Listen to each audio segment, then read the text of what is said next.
Hey guys, sorry I'm running very late tonight. We're doing some additional cleaning and I needed to take a shower before streaming and finish up some other things as well. We are more than 50 hours in Amiga Tolerant Gamer. It's been an average of, it's more than 3 hours average on stream. It's closer to 3.5.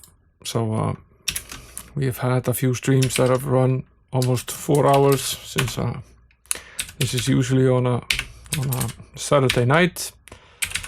So I think we're actually closer to 60. So if I'm right, and I hope I'm not jinxing everything, and this might be the penultimate one, then we will end up spending about 70 hours total on this. Connect the game audio here. Hopefully it's working. We can check that really quickly here.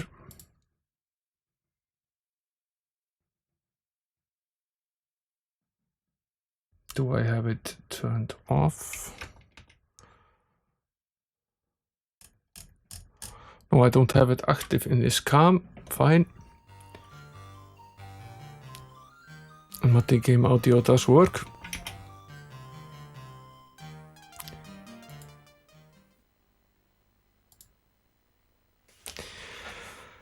Now the plan for tonight is to try to finish this this cave,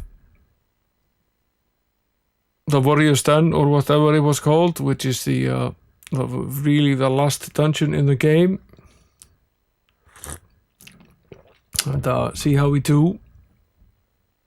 Difficult monsters there, but I think we're at a level now where we can at least play along, but probably beat them.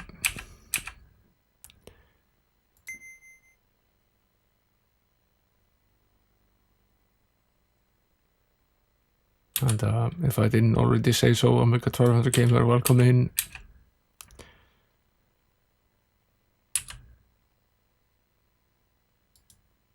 Now to remember, there was a trick of getting into this particular dungeon without stepping into quicksand.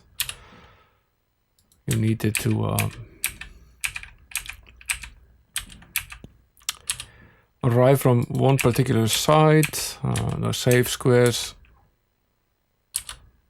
Yeah, so is a Gleeser, although I don't see him yet. He might be working, or he might have given up waiting for me.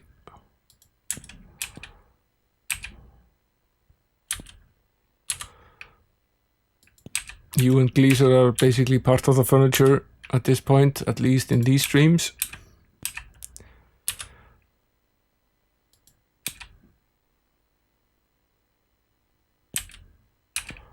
Here we are.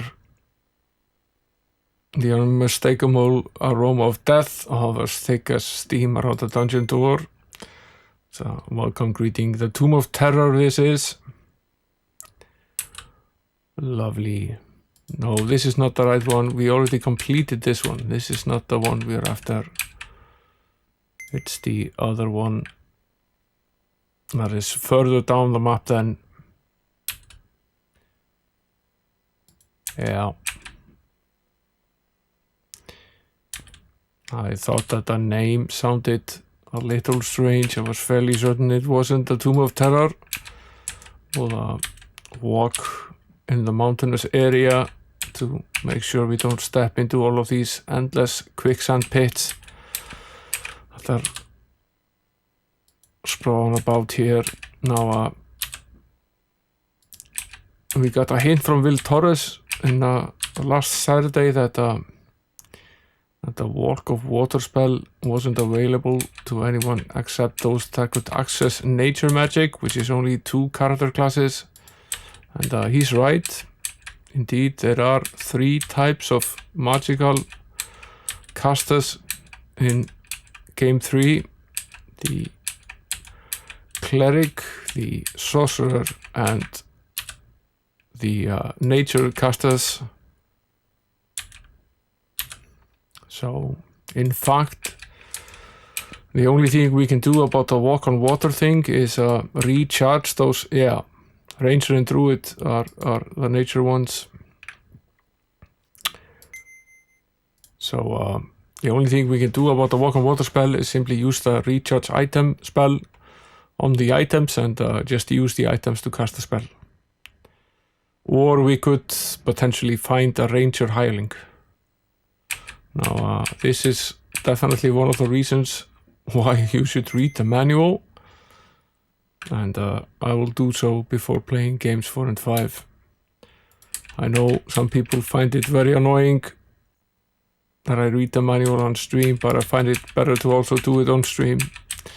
So you can skip through the more obvious parts, but we should read the parts that are associated with the game. Yeah, hello there, 48k RAM. Welcome to the stream. I can tune up the radio voice on the compressor, and I can try to talk in a lewd voice into the microphone if it helps.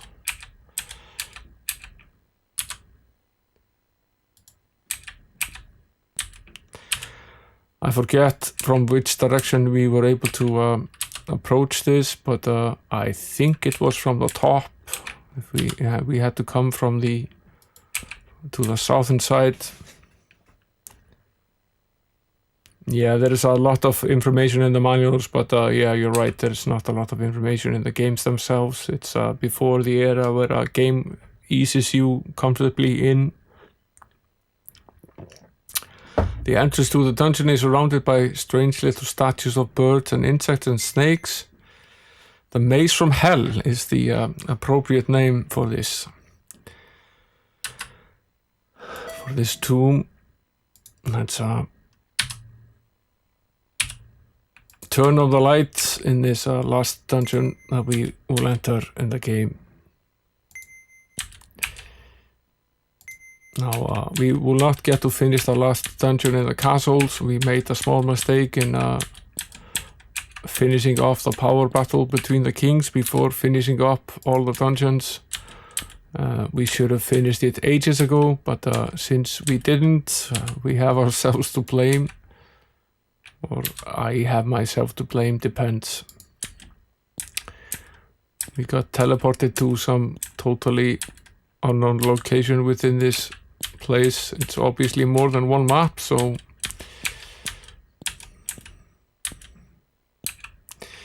yeah, putting the blame on someone else is popular, and this is why I play this in this setting, because then I can blame someone other than myself.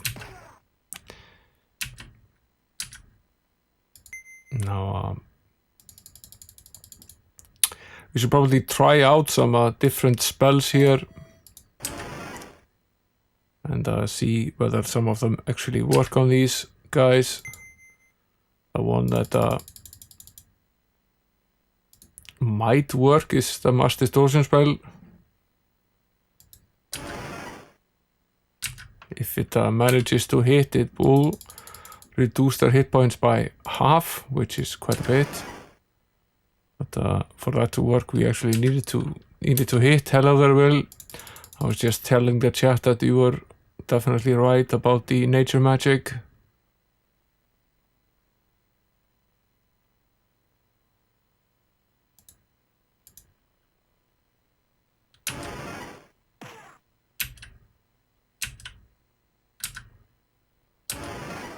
Now these guys are silly difficult.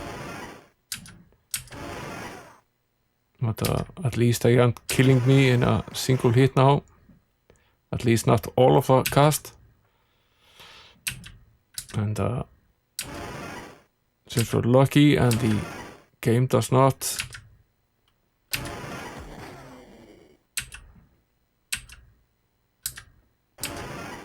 respawn the enemies, we have a decent chance.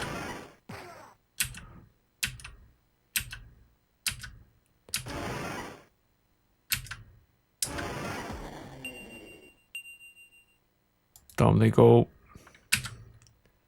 Now are gonna have to raise these guys from the dead, and that's fine.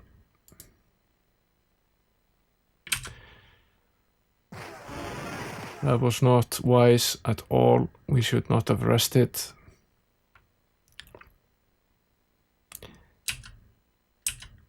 The only possible chance I see out of this is if we're able to cast the times distortion spell.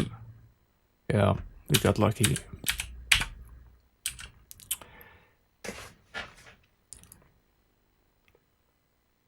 We got lucky this time around.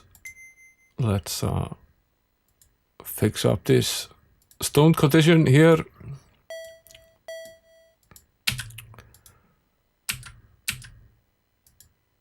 It's obviously 420, so they're all stoned.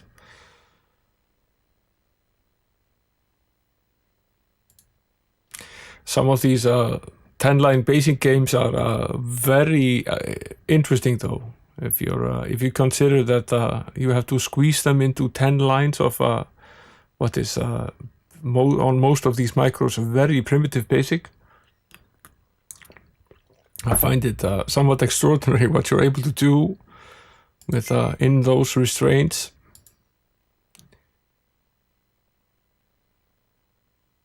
And there are some very good game ideas in these games.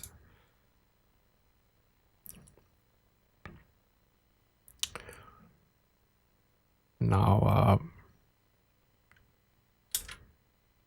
what I'm going to do is I'm going to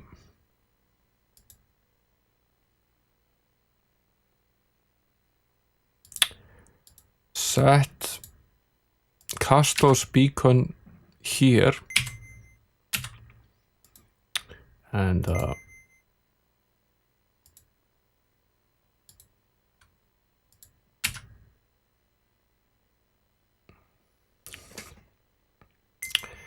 then I'm going to use the town portal spell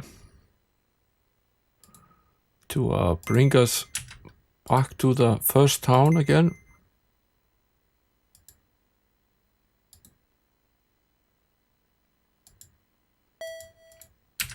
And get situated on the outside of that island where we're able to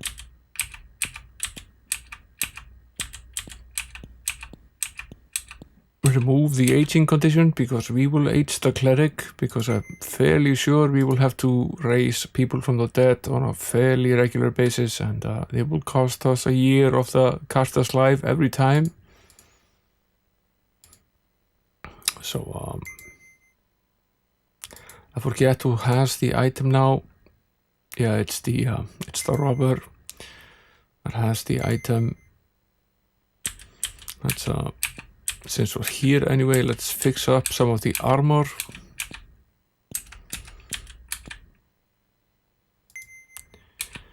And see about selling some of these items that we found as well. This will all probably take us some time. We found an obsidian belt, an excellent item, and something called a photon cameo, which gives us an additional 47 might. Those are some very expensive and lucrative items for us. We'll think about wearing this belt, or wearing some POS belt. We'll unequip that and wear this one instead, and wear this cameo and sell the other belt.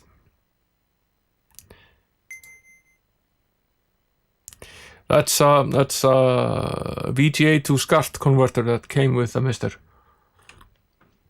I can move the camera a bit.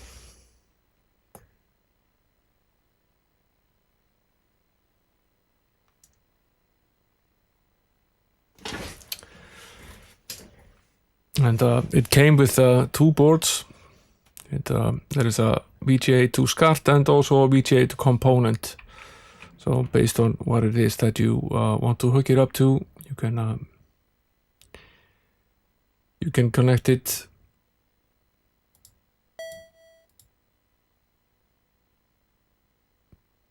Oh, he has 127 might now. That's quite a bit. Now he should be able to hit on a fairly regular basis. What I will do now is I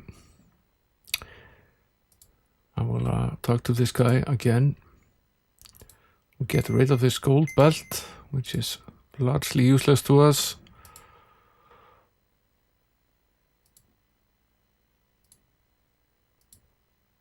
And fix all of the armor that we find to be broken.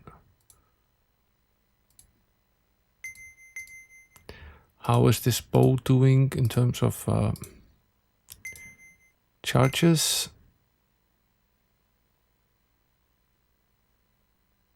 You can't see how many charges it has left.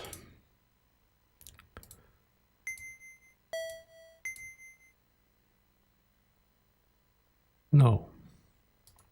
Okay. Fine. We've done what we came here to do. At least I think all the other armor is doing okay. So double check just to be sure. Yeah, it is. Okay. Yeah, I have the HDMI connected to the HDMI switch, and I have the SCART connected up to the OCC, which is doing a 5 times on it before going to the capture card. So I can in fact switch. This is the VGA output, and this is the HDMI output, and they look somewhat similar, but I like the one running through and cleaned by the OCC a little bit better. It has a slightly different color than the other one. It's barely noticeable though.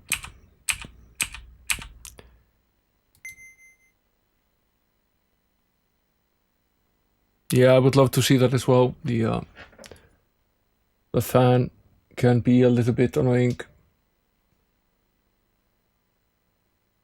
I don't think you can actually hear it on stream, but the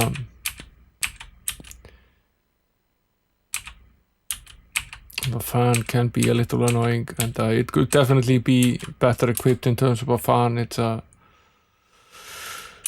a pretty cheap heatsink with a mini fan on it, and if it's yeah, I would love an aluminum case that would pass the heat better. But other than that, I really like this case. I think it looks great. And, usually I cannot hear the fan. It doesn't bother me. Where was this aisle? It's right here. What I'm going to do now is I'm going to try to recharge the some of these items.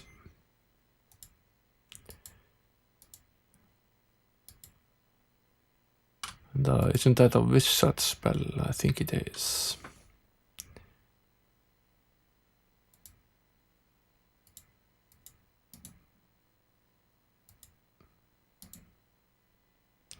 I might also just try duplicating the item, but let's see.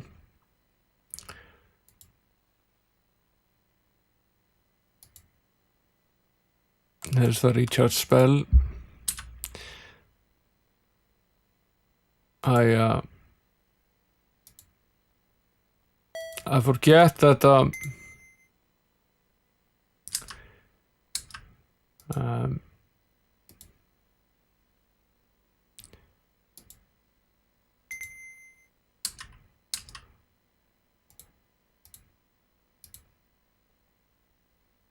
there is a tiny chance of ruining the item.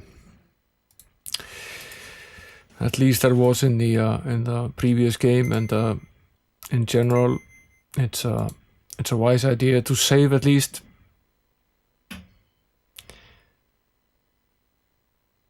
Before attempting this, because there is like it's not a huge risk, but there is a 1 in 100 risk of ruining the item. And it seems to grow sometimes with the complexity of the item. If it's a very valuable item, the chances seem to go up exponentially. So, but to save us some of this walking as well, I will set the second beacon spell in front of the fountain. Then we can basically DH everyone and just return.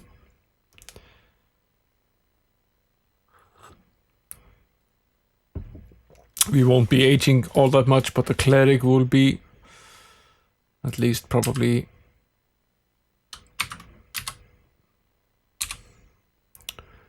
Switch back to the beacon spell. And before we end the game, I will walk the rest of the water areas and map all of them. For the sake of being completed, I must complete the game. I can't just leave it there. Of course, we will probably gain very little from doing so, but I can't leave it. I will have to do it.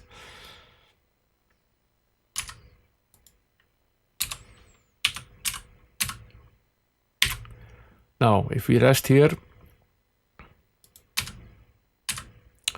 and save again,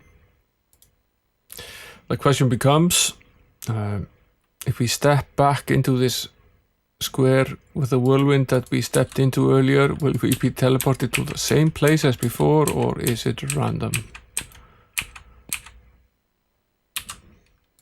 It's not random, so it's always the same point. Well, that's at least good, because that means we can process onwards. And this is going to be tough. We need to take the Minotaur down, but we also need to take this Medusa down as quickly as humanly possible for both of them. We did okay with the Starburst spell when it hits. I'm going to use the Implosion spell for the archer, since we can cast it more often. And I will use the more expensive Starburst spell here, since in reality what happens is that if we are able to hit, it would cause a lot of damage. So that's very important.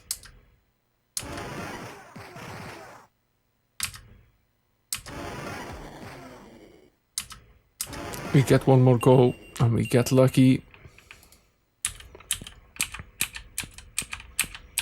Let's see if we can rest here. We're not gonna be able to easily recover from this position, however. But we are lucky that the paladin is alive, so we can at least get rid of the stone to flesh condition. We'll start by doing so, and then we'll restore. We'll use the paladin to raise the archer from death, and then rest again. There is one thing convenient about the Mister though. There is a button here on the side. I don't know if you can see it. And, there is a slider that you can use to tune the fan. And it's sort of just an analog control, probably based on the voltage. But if it bothers you, you can turn it down. Possibly, of course, at the risk of overheating the thing, but it seems to be able to withstand quite a bit of temperature, so I don't think the risk is all that high. But there are definitely some cores on the Mister that heat up the Cyclone more than the others do. And one of them has become the PC core, which is seems to generate a lot of heat. We found something called a Leprechaun's Ring. I'm going to assume that's a luck-based item.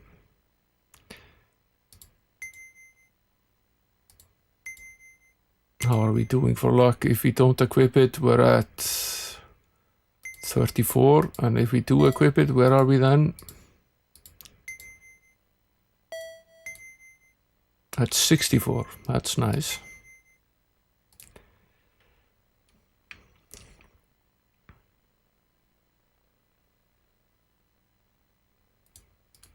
Oh, this probably does because the case is fairly closed down. It's a plastic acrylic case.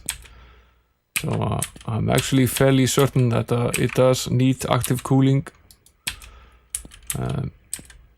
If the case did not have a lid on top, then probably not. It would probably not require active cooling. It would have some way of dissipating the heat into the atmosphere, but as is, that is not the case. More power orbs. Almost redundant at this point. We do get 1 million experience for finding them, so I will take that. That's a level or so.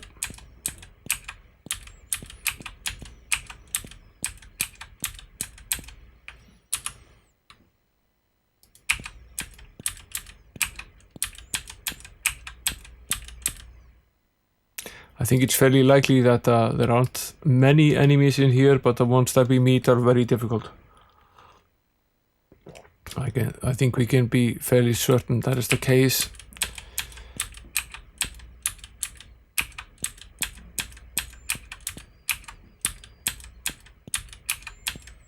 There's a chest there. Yes. He's stoned again.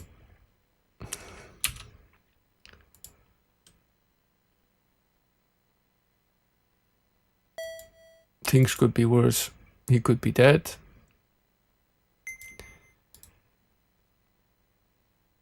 Where's the stone to flesh spell?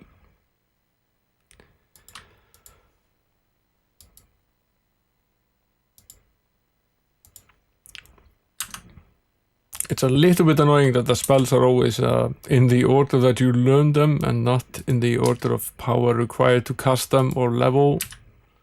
So you can definitely lose a spell because they for the paladin and for the cleric the same spell is not in the exact same location because we didn't all learn them at the same time.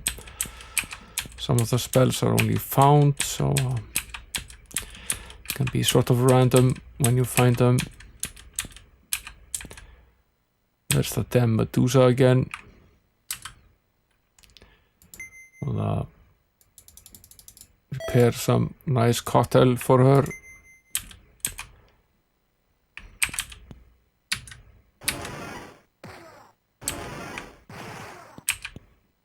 Damn you. Get here, you coward.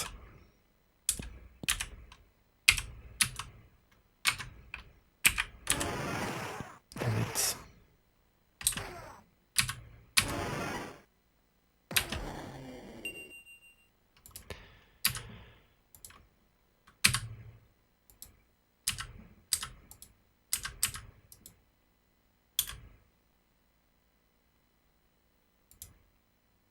And we're back in business.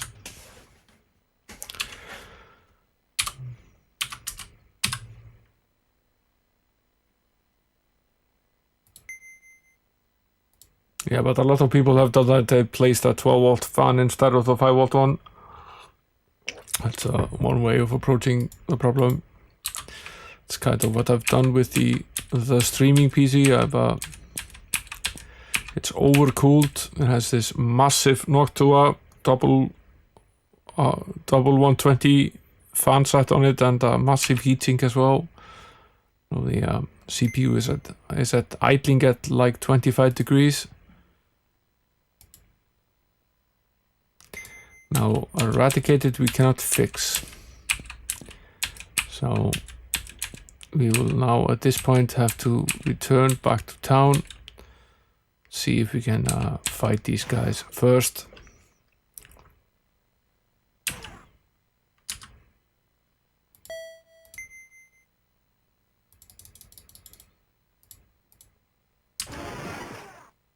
We got lucky, we hit both of them with a Starburst spell. Now the Mass Distortion spell seems to do fairly well against these guys. I saw our good friend Herxana tackle the Master Dragon in the Dragon Cavern, and at a fairly low level, by using the mouse distortion spell. So that was cool to see. So it's there are many different ways of doing the same thing in the game.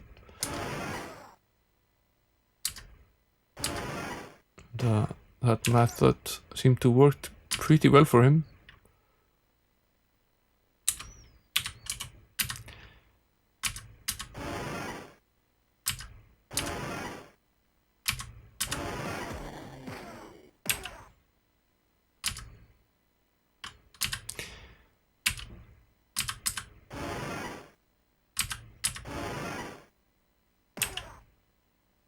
I'm so close to killing this guy.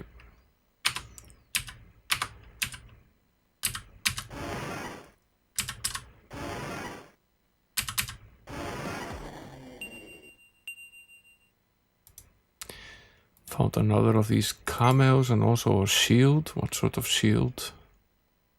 It's a holy shield.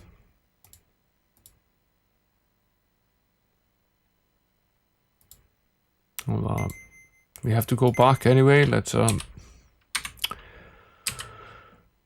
go back and take a look at these items. We'll see if I can use the town portal spell with in the. Yes, we can. Okay, that's nice. Then we will and we'll use the beacon spell to save our location right here. And simply hike back to Fountainhead.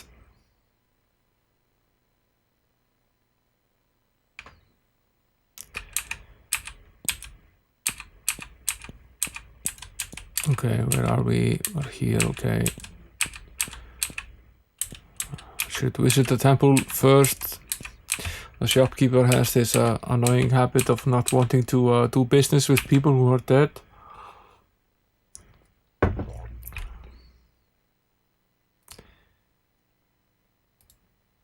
If you ask me, that's nitpicking. Business is business. Doesn't matter whether the customer is alive or dead if he has money.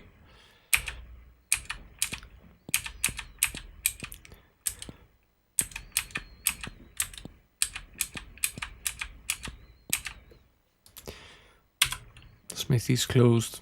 Let's take a well-deserved rest here.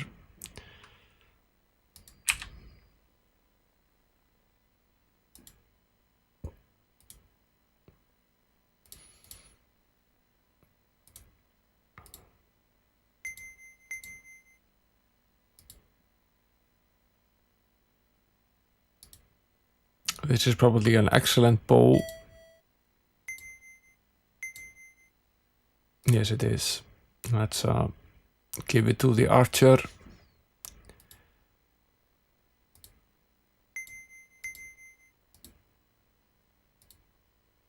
What's this?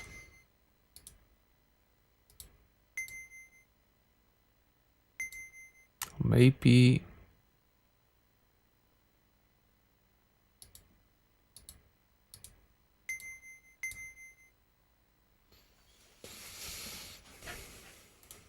I wonder how many charges that ring has. Oh, it doesn't matter, I'll sell it. We also had some items here outside of the broken armor. A holy shield. Holy shield by man. It's a very poor shield, but it gives you a decent personality boost. Still bad enough of a shield that I won't keep it. But we found another of these photon cameos, which are actually quite nice. Let's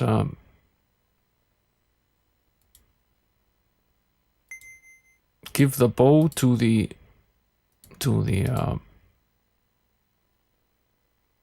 where did I put the bow? It's here.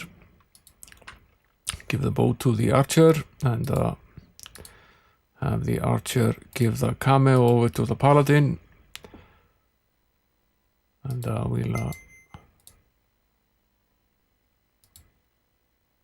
sell this one, the rupee longbow. We'll keep the rapid longbow of waterworking, however, since that's basically just used for exactly that purpose. And I will discard at least 2 pieces of this ancient jewelry instead to make a little more room in the backpacks. I don't think we will ever use them in the game.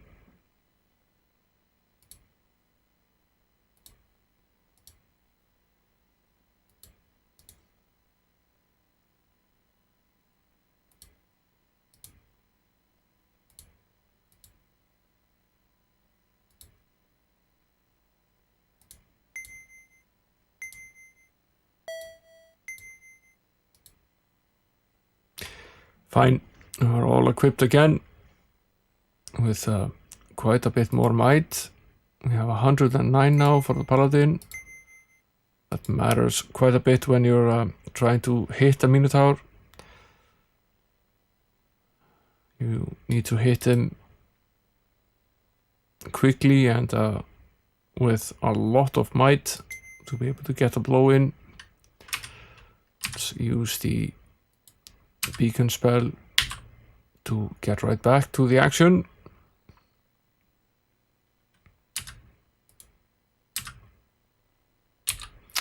And here we are again.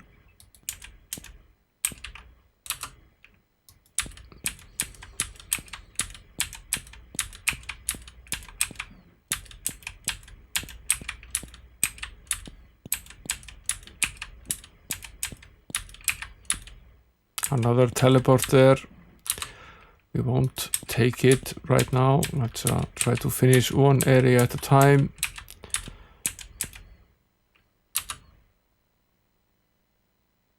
This seems to connect the area where we were previously to the one where we are now. So that's nice.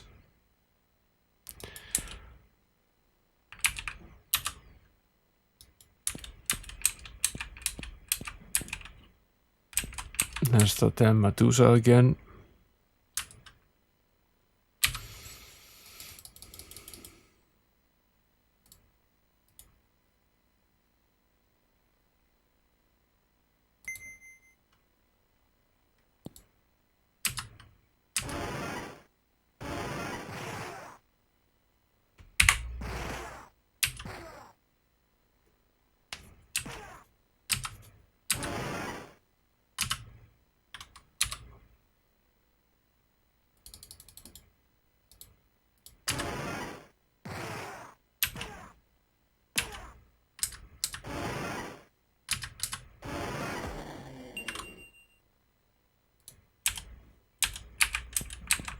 We found some sort of necklace.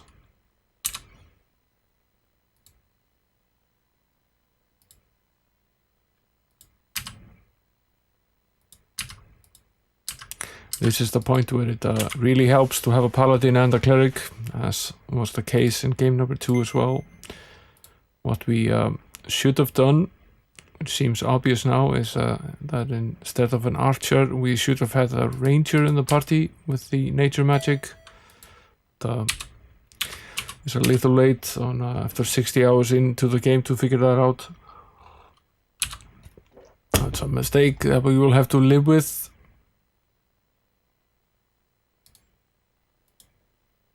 Now, obsidian necklace. It's probably very nice. What does it do?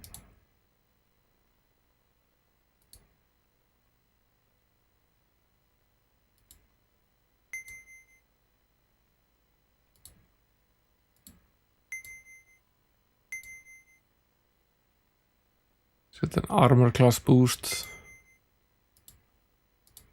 Let's remove it here a bit. Take a gander at these. It is an armor class boost, a pretty big one. Brings us up to 127. That's nice.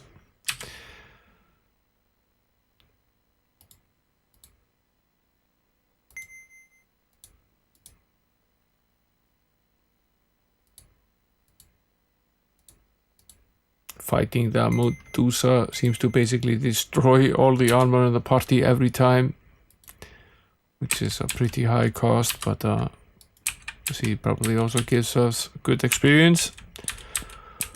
So we'll just move on.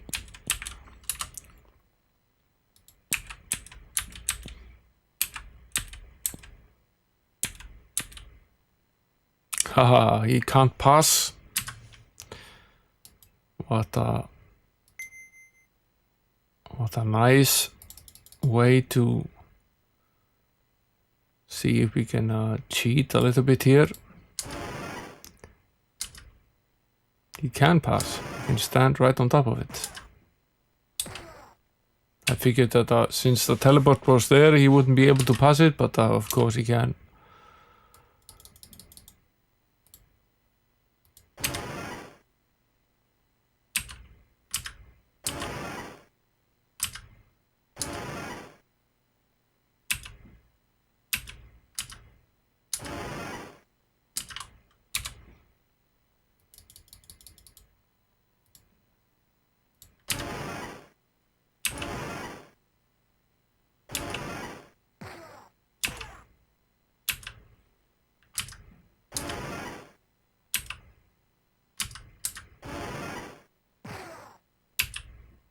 That's bad news for us.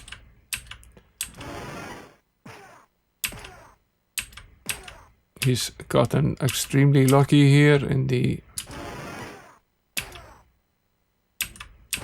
last part.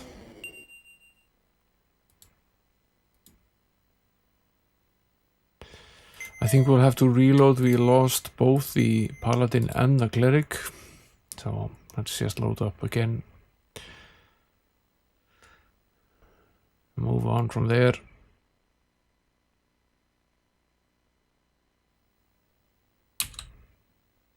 Yeah, we saved after beating the Medusa, so that wasn't that long ago.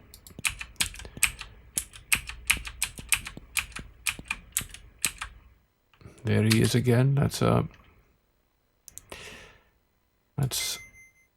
use the opportunity while we can to cast some spells on him.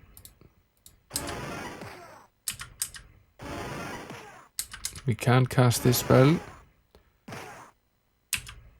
And, that means that when he finally gets here, he's nearly dead.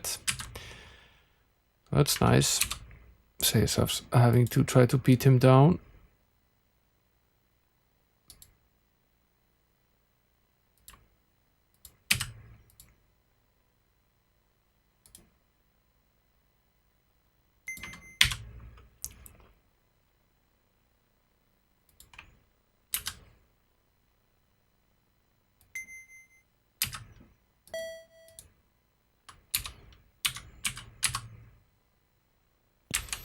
Try to stay away from the raise dead spell though, as much as we can, and try to use the temples instead. There's usually a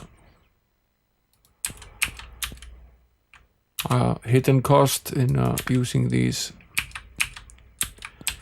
spells instead of just using the temples, which come at a price in gold, but have no other lasting effect on any of the members of the party themselves.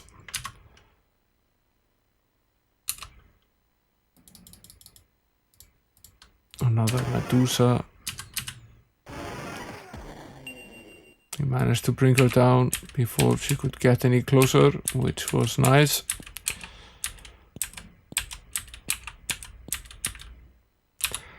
We're running out of places to explore without stepping on one of these teleport squares, which we have no idea where it will take us. Let's jump in. No time like the present.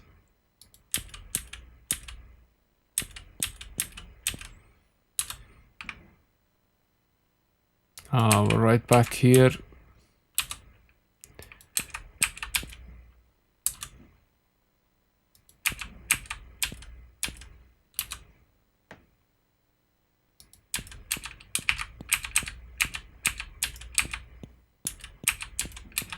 They can't all take us there though, that doesn't make any sense.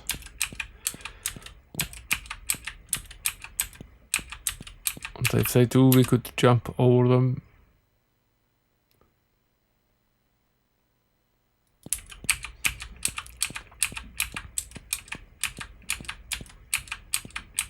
There's one here.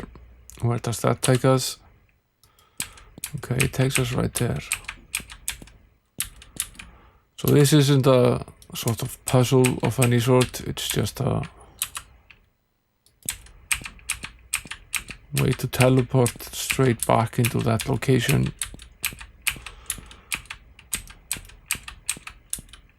Although you can't be sure that's the case with every one of them, so you have to, of course you have to try each and every one.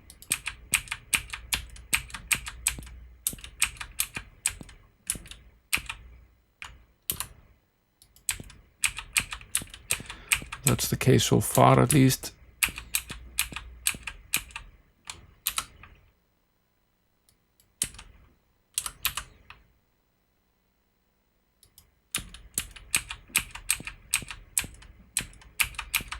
Let's finish off this, and what are the chances that we die here?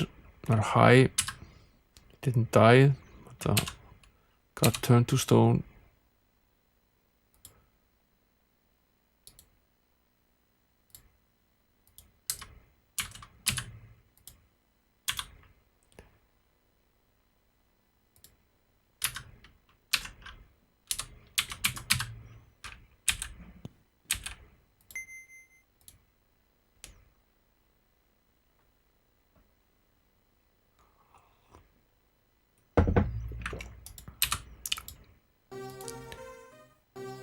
Sorry.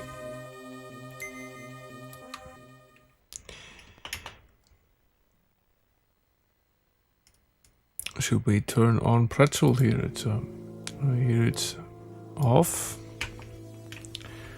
Get a little background music. Oh, it isn't just me droning.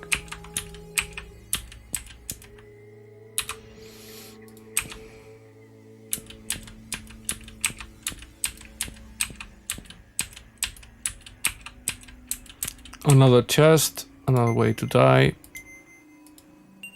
And of course we eventually find one that doesn't actually have a trap. Find an obsidian flail and something called the dagger of sunrays. That's nice.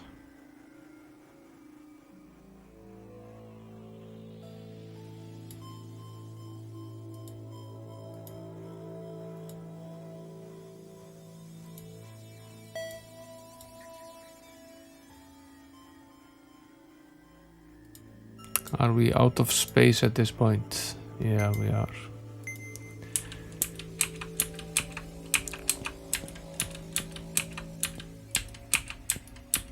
I have to go back and reclaim some space in the backpacks.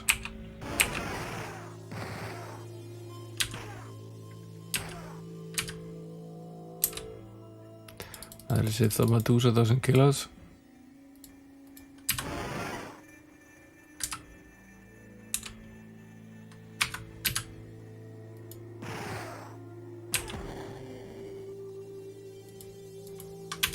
Found something that we weren't able to pick up.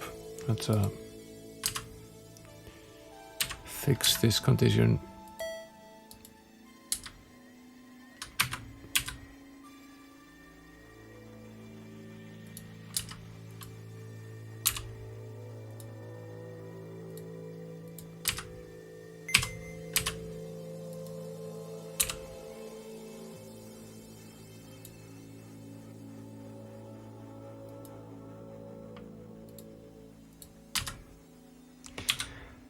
I would pay good money for a patch for this game that allowed you to have a separated combat and non-combat spell for the characters. It would make life so much easier.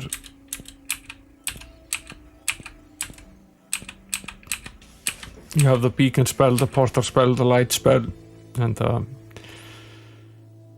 the the Stone to Flesh spell, which you could use as non-combat ones, and then you could have all the combat ones set automatically as well.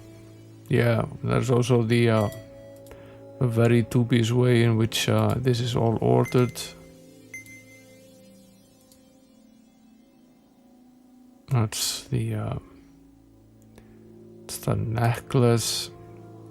Now we won't be using the scimitar or the flamberge, so thinking we sell it to recuperate some space.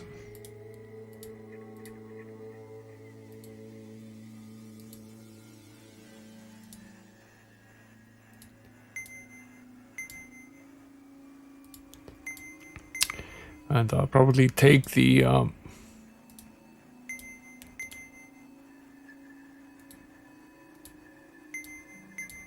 what does this do? It's fairly useless.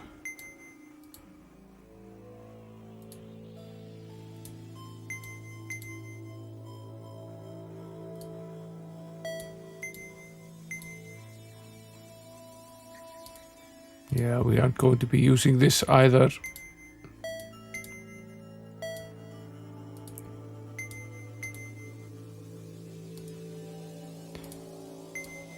Or this. It's just taking up space at this point.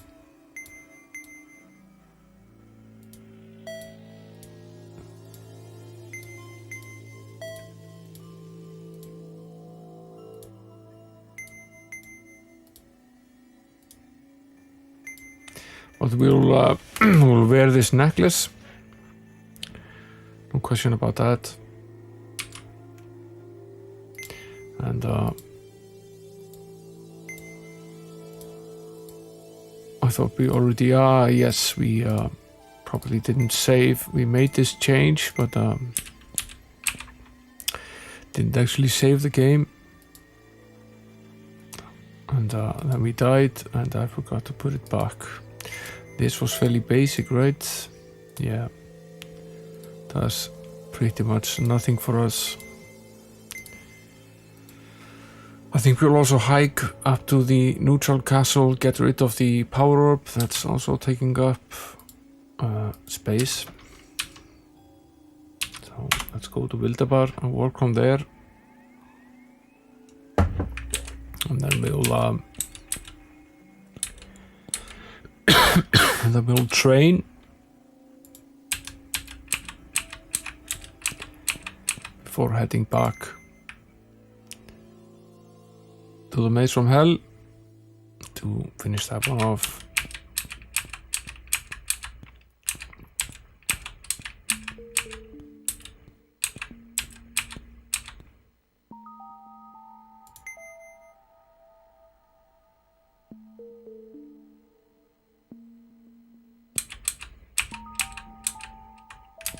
What did the joke of the day say? Where do goblins go when they get sick? To the witch doctor. That's nice.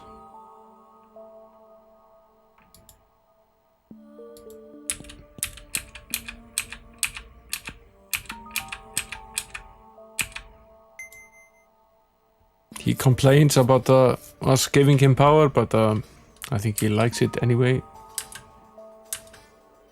And, of course, he's already won.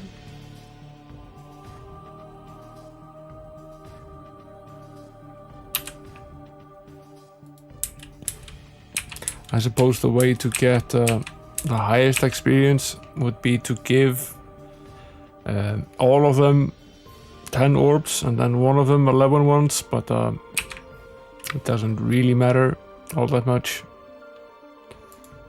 We've already amassed a ton of experience for some of this stuff. We're at level 78 or so. We're gaining experience at a frightening level at this point. And, it's also costing us a ton of money to train up.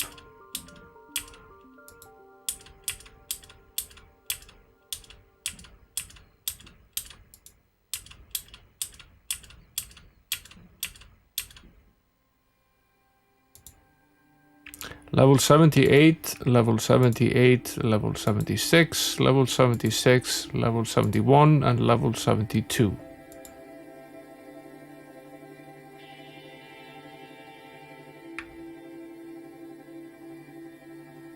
Yeah, there is the opportunity to softlock if you can't find the last one. So that's a definite risk that you would be taking.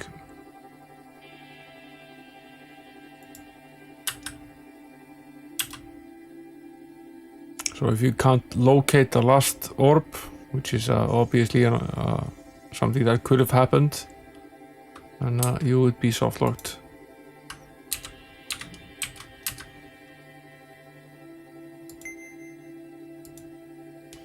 We just spent nearly 3 million gold training, so that's nice.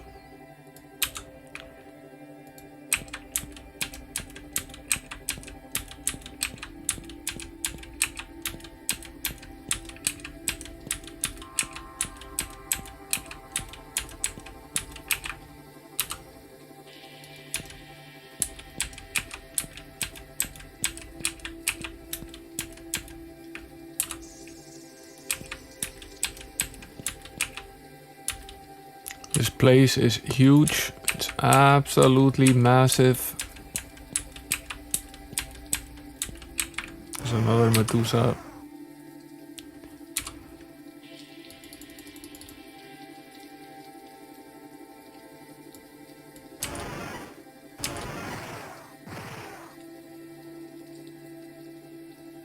I would say this could have turned out better for us, but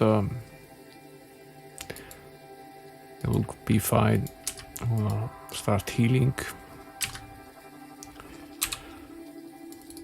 Let's see if we can take this damn thing down.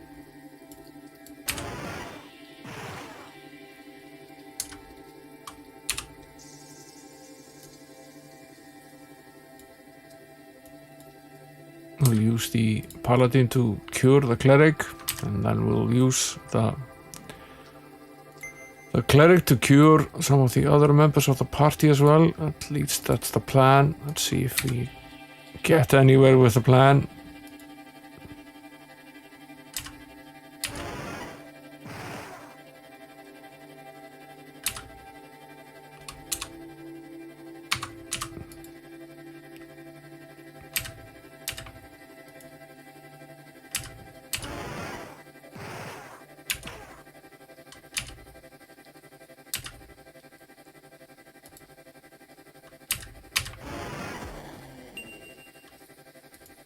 Yeah, we did okay eventually.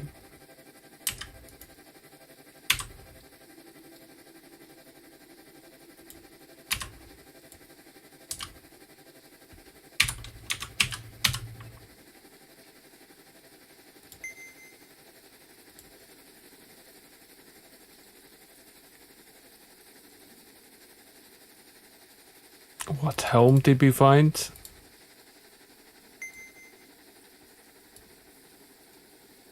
An obsidian one. That's nice. We have this gold crown. I'll remove that and equip the obsidian one instead. Brings us to 130. That's nice.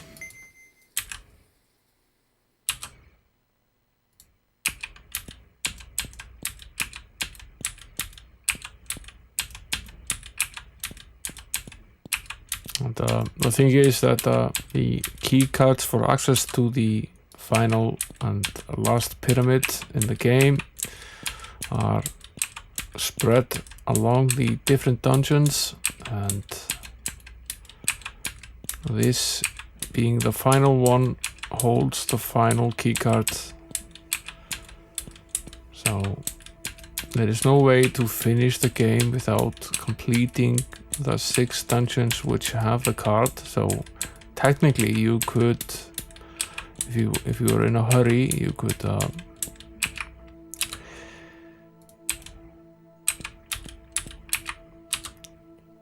just go to all of these places and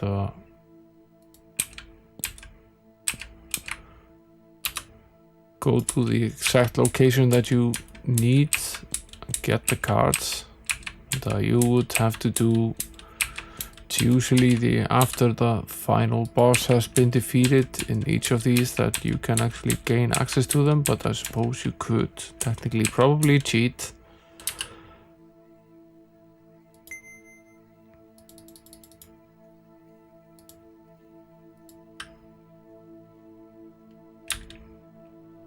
Where's this damn Medusa? There it is. It's a real pain in the ass, this. And, now we're basically in a situation where we have to load. I guess we can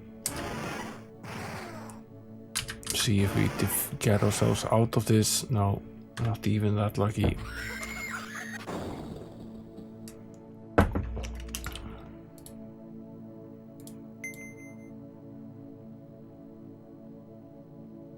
The monsters with the ability to turn us to stone are more difficult in this game than they are in the first and second game.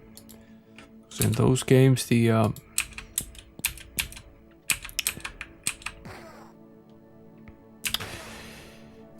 you eventually, as you level up, get to a point where you are barely affected by this, and the likelihood of actually getting hit is not that high.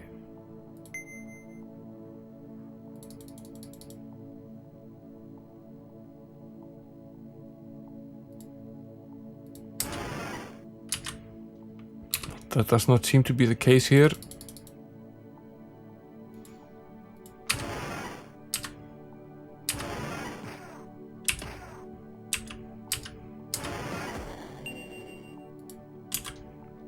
The implosion spell seems to work pretty well on the Minotaur at least.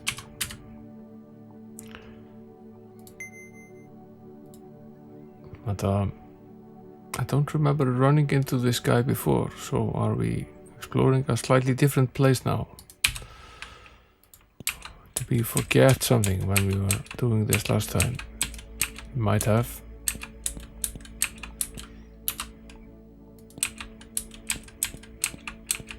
Another one. He has this annoying ability to take you out in a single blow sometimes, but not all of the time though, which is nice.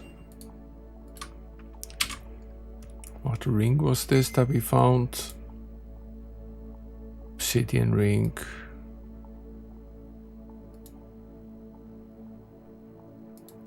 That's nice. Can we wear it? Yes, we can. A huge hike of armor class. That's nice. Oh, should have raised the rubber back from the dead. In this this point we aren't going to be terribly bothered that we have to do this a few times. So we've barely used it all game. The spell that is, we've used the temples a bit.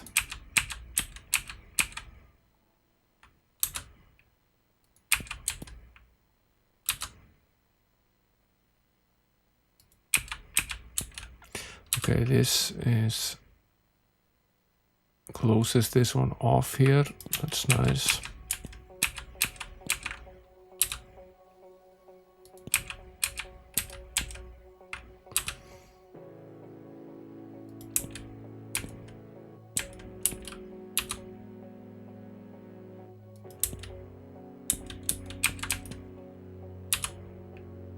Yeah, that's the right way to go. Let's save right here.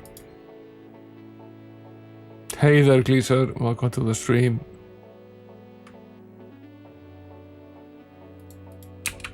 You were wondering before where you were. I was very late starting the stream.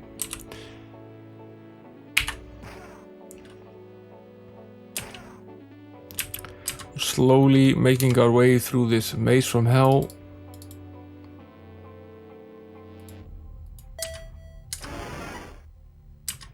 threading pretty carefully. Wrong spell.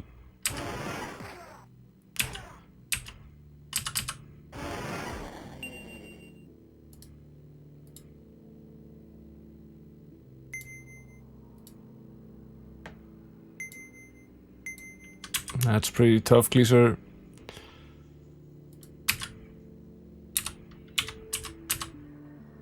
Let's hope you get some nice days off between.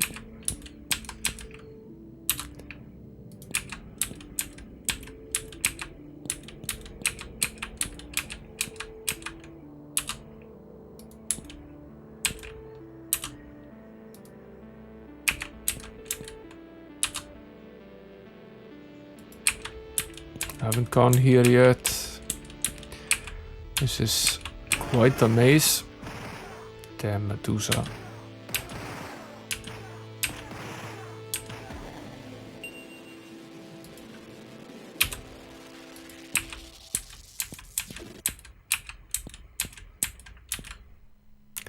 As they say, that could have gone better. Let's load.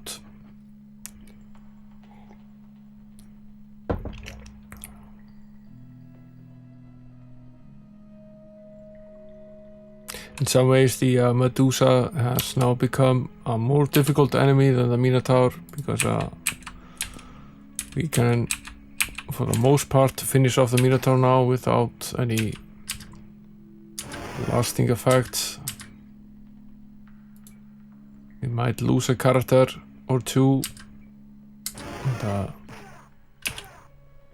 most of the time we can recover from that. The Medusa can turn pretty much everyone to stone.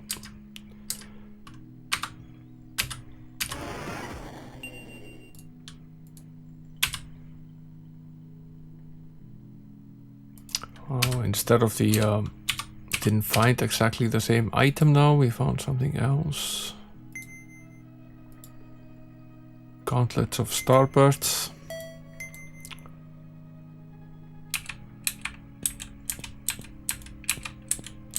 Yeah, I'm familiar with a dentist. I'm having my teeth straightened out at a very late age. So I go to the orthodontist every 3 weeks now and sit in the chair for an hour or two. I've gotten used to spending like an hour and a half at the dentist office every month.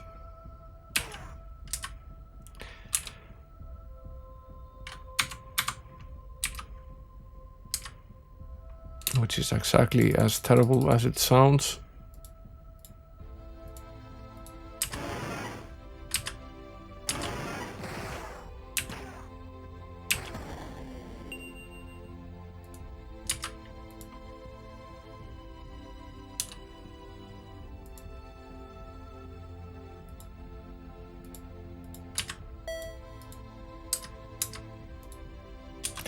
Okay, we're mostly done then with this corridor.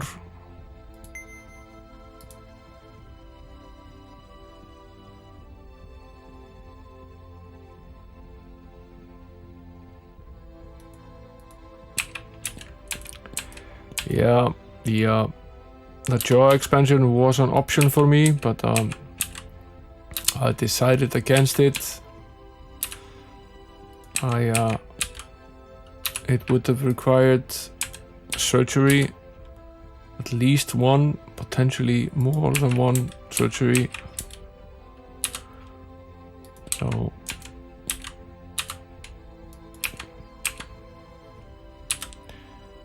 okay, we always end up back here.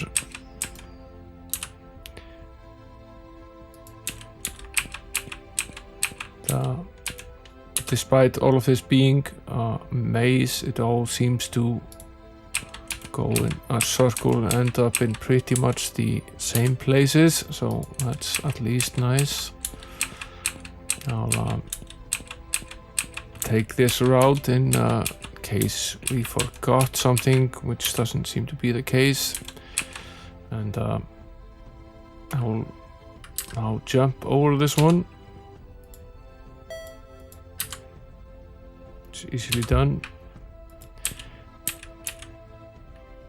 And then we can go down here.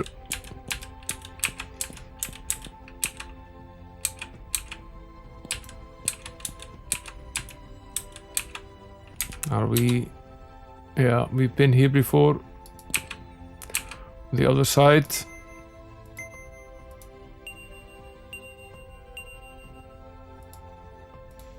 Found some stuff. What did we find?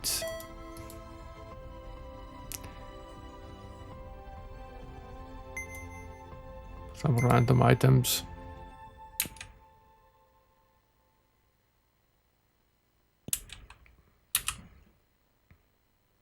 Yeah, one of the problems with the pandemic is that any optional surgery is hard to do, and if there are problems, they're also hard to deal with. Let us see if we can that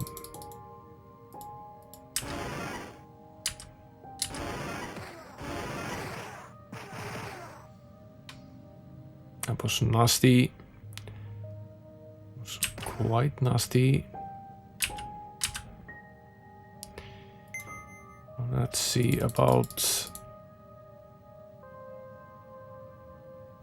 stone to fleshing the cleric. We're dead.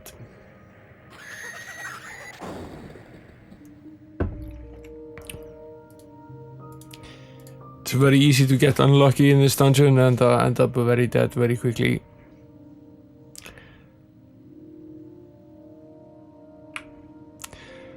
My mother-in-law went in for her vaccination, and she had been flagged as a pretty high allergy case since she's allergic to quite a few drugs. So instead of giving her AstraZeneca, which is pretty much the default, they decided on giving her Moderna instead, which has proven to be usually better. And, she had an allergic reaction, and there was not really all that much they could do because you can't really give her anti-allergens of any sort because they ruin the effect of the vaccine. So all they could basically do was monitor her while she was sick.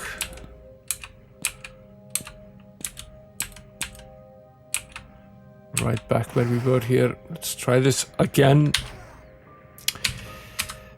Now with perhaps a slightly higher chance of success. Let's throw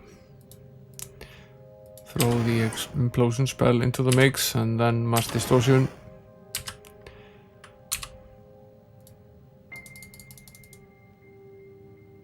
And again. And then the Starburst spell.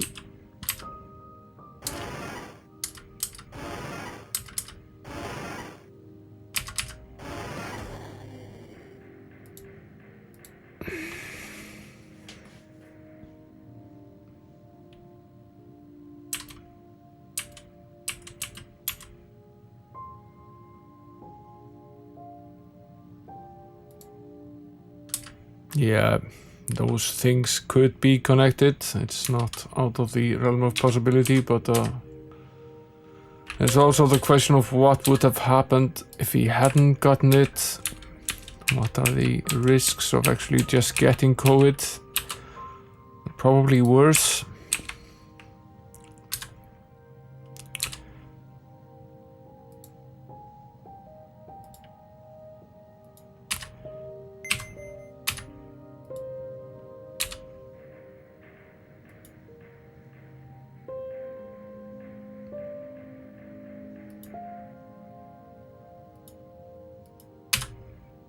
But of course nothing is ever risk-free. It's just a question of which risk is it that you're willing to take. I'll take my chances with the vaccine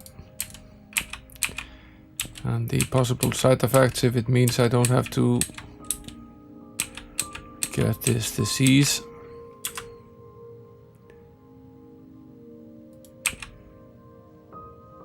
And, hopefully the side effects are relatively rare.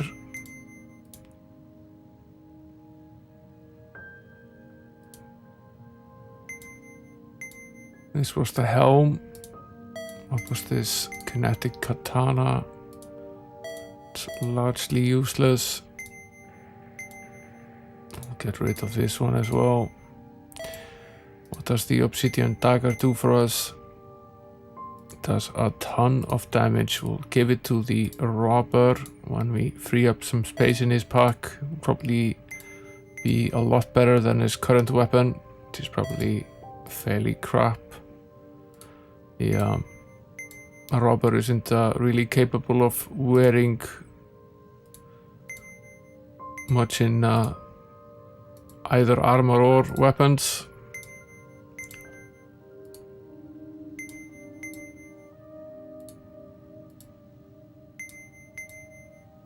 What to this cutlass we can't use. Oh, we'll sell that.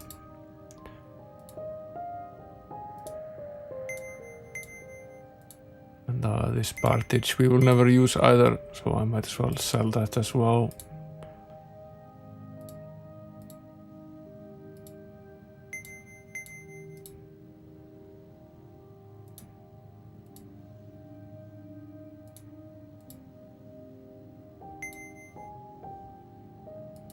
I think I've fixed all of the armor.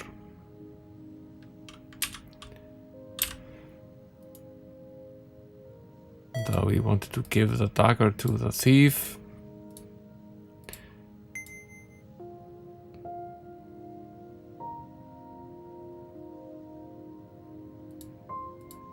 And then there was the question of wearing the gauntlets. What gauntlets are we currently wearing? Iron ones are pretty crap. Let's wear the obsidian ones instead. Sell the iron ones to get rid of them.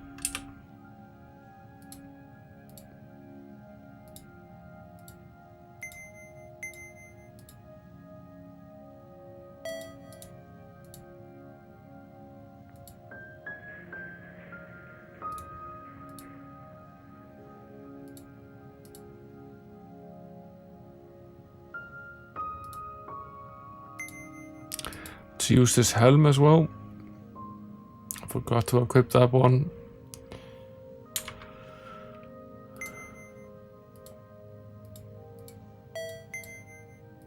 We're wearing some sort of crown, which does what? A gold crown. Remove that. Equip this instead. Sell the crown. Our armor class is hiking up here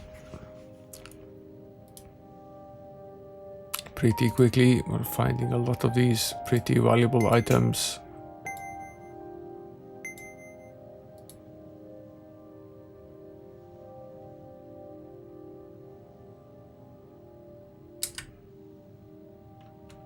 Let's head back to the action.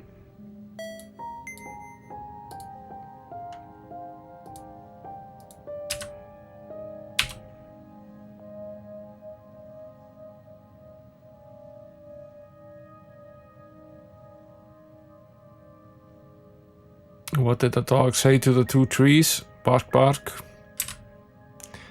That's funny.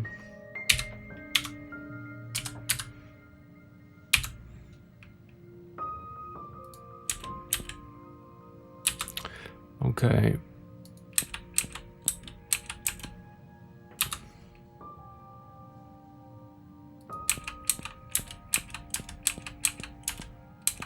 Ah, yes, we were here, that's right. Walk into this square so that it's fully mapped. Let's head back down there.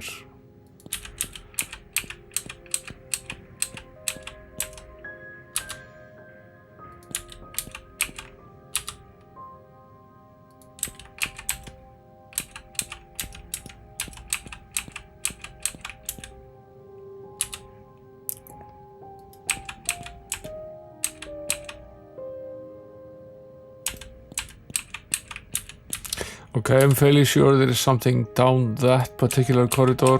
Seems to be very difficult to get at. There is one right in front of us here. And another one here. And they both take us back there. So we have to find a way around.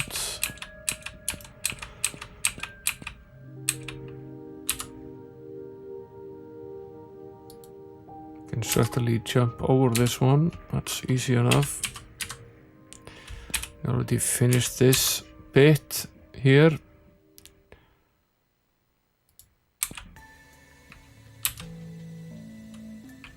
In fact, we have been here on the other side of this as well.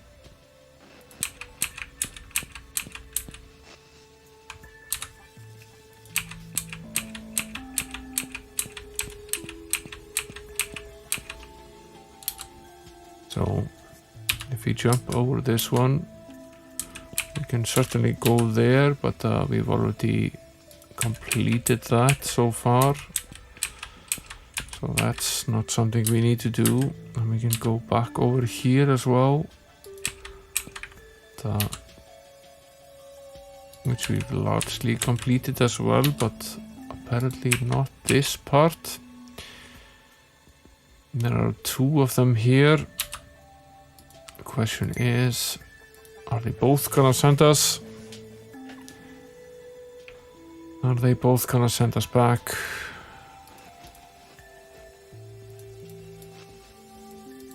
Accidentally clicked the delay here. I'm going to set it back to 5, which is reasonable.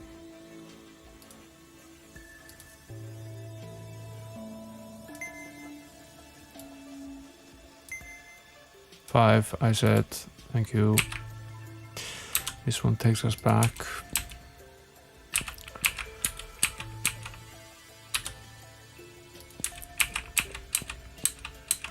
I wonder if we jump into it, whether that changes anything. It might. It's here. Let's try that. No. That does nothing.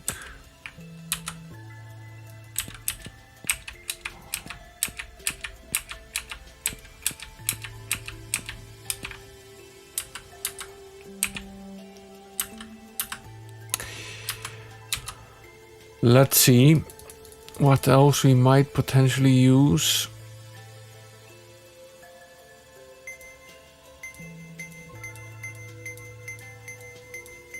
How about Levitate? What does that do for us? Does nothing. Okay.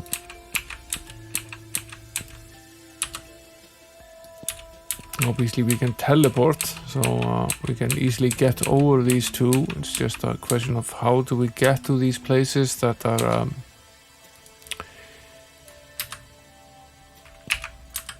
inaccessible.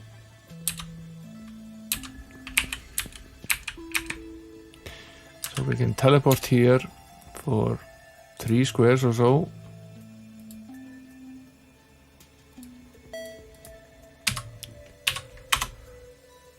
That isn't the problem. Still leaves this issue though. And we jump over these as well.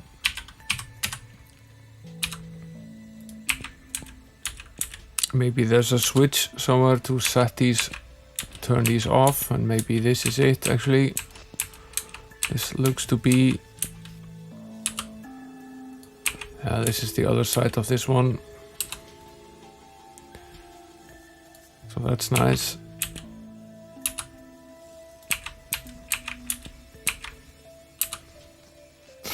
And this is the other side of that one.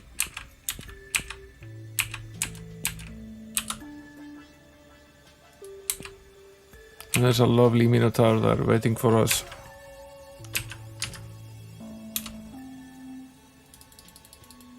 Please have an implosion spell. Hope you enjoy it.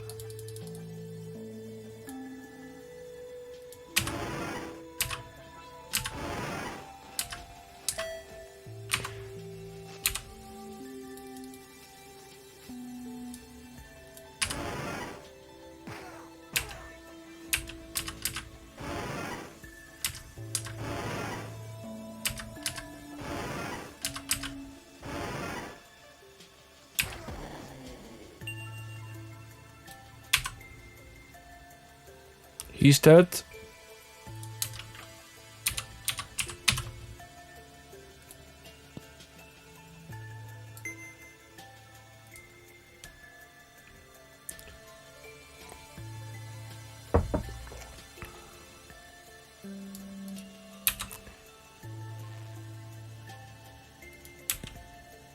Now, let's find out what this statue says. The statue of Watermain, fabled ruler of the great sea, a plate reads, drink deep from the waters of courage to become an ultimate warrior. Will the party drink? Yes, we will.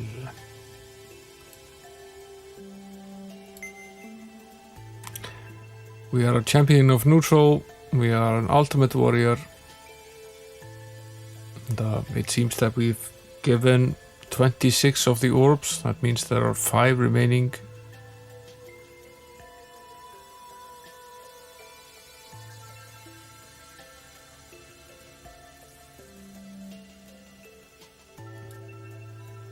So that's nice.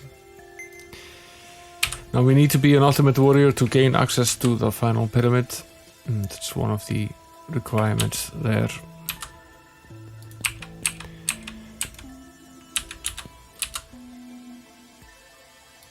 And we still have to figure out how to get there.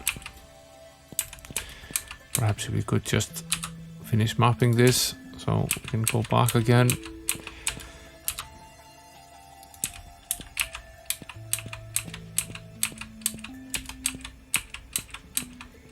At least we know how to get there.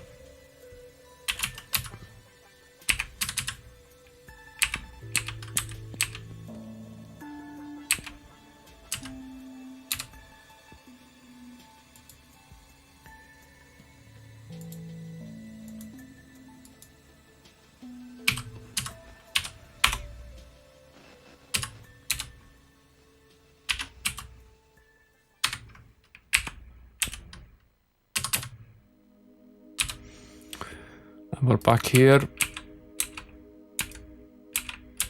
This is closed off.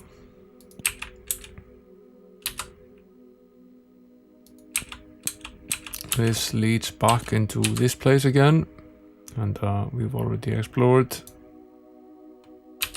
this area here. So we don't need to go there again. What we have not done is we have not explored this bit. Guess to map this we will need to step into it again, and I guess we could save ourselves some time by just using the beacon here. Can hardly be bothered though.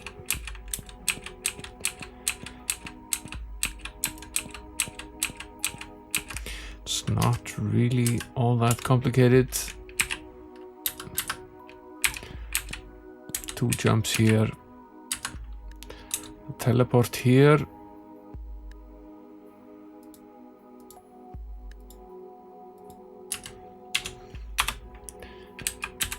and another jump here,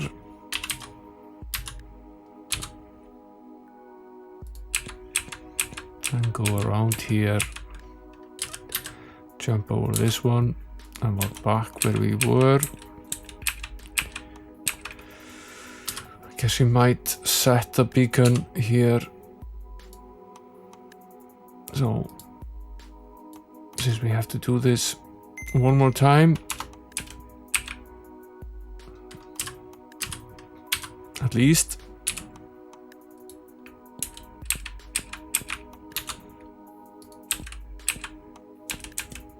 And 2 ways to go here as well. couple of ways to go down there. So we are definitely not done with this maze at all.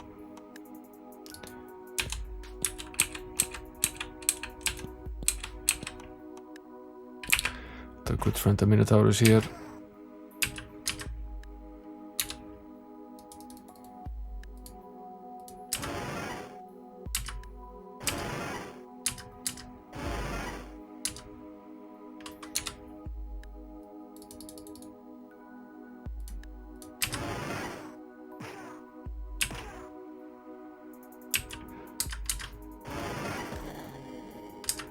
And then another one actually.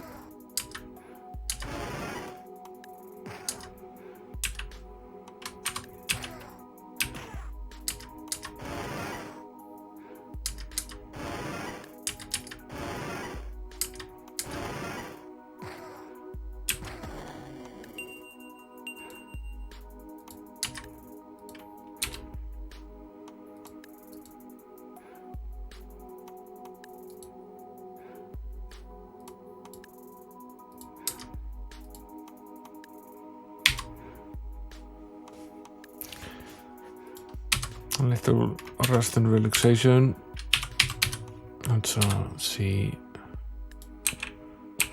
what lies beneath this corridor here.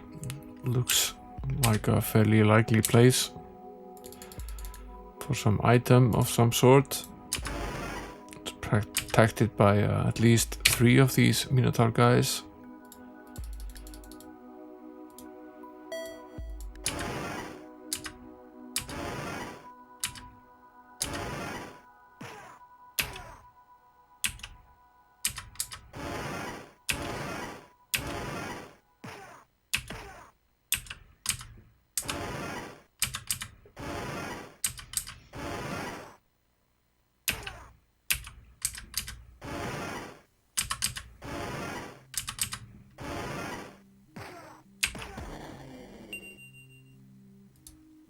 It does sometimes seem as some of them are actually more difficult than others.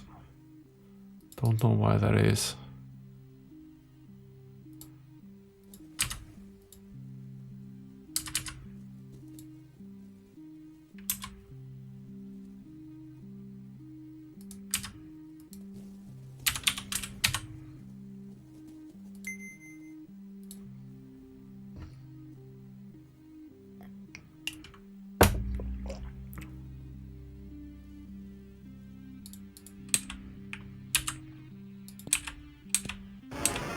Two Medusas, that's nice. And what's there is a Power Orb. We'll load up and try our chances with the Medusa again. Although she really is most difficult to fight in these closed quarters where we can't escape the spell. Two can play that game though.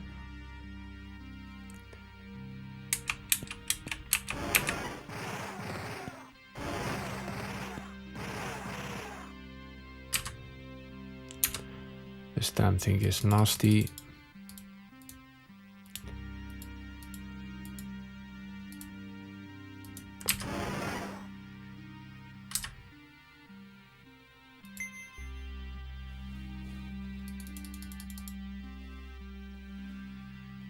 I wonder what happens if we use the Moonray spell at this point. Does it actually do anything? No, it doesn't. That answers that question.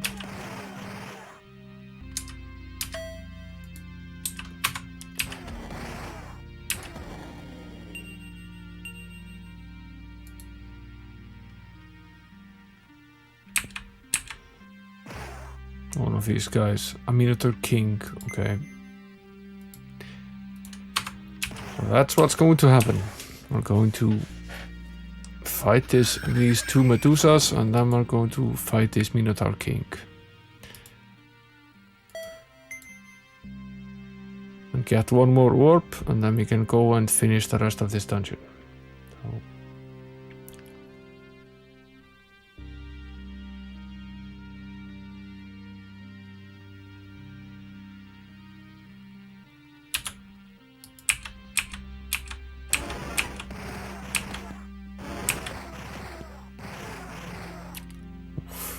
Ouch, that was pretty nasty. Not recovering from this in any easy way.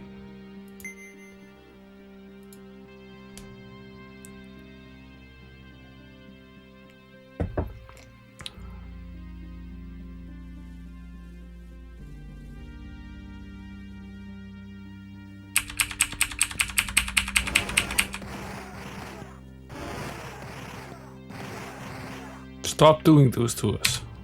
Being quite nasty.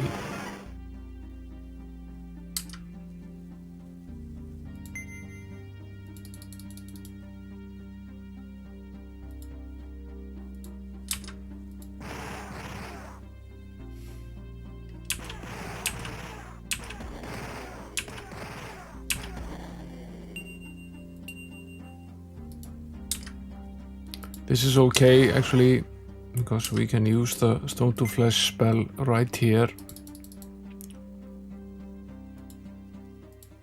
So although this looks pretty bad, it's not as bad as some of the other potential outcomes. So we can simply do this, and instead of stepping further to face the king, we can just rest.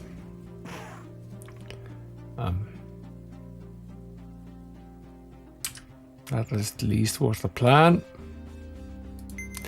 Didn't actually work out that way.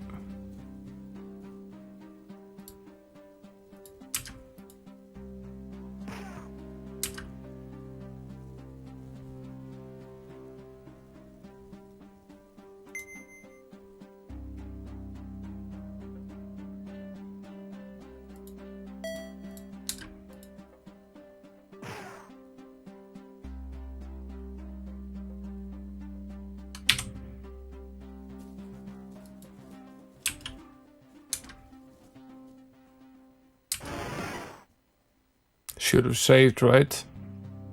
That would have been smart.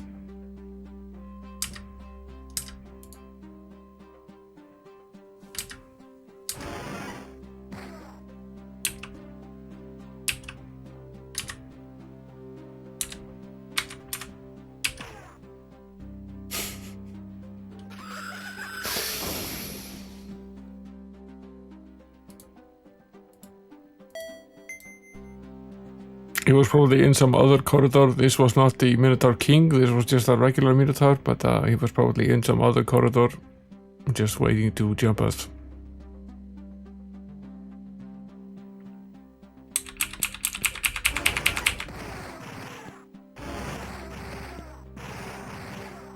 Yeah, we have no way of surviving this, so...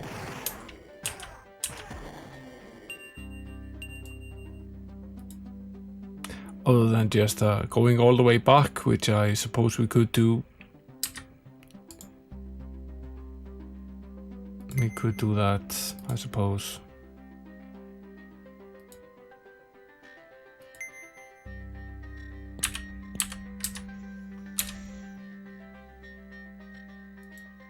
Could use the beacon spell. Oh, it's in the Maze from Hell, okay. Where is it exactly?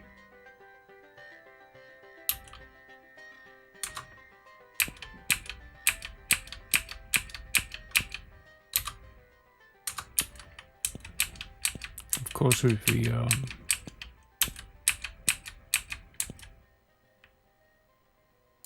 now we'll just load. Try this once more. We were able to do this earlier, so we are definitely able to do this again.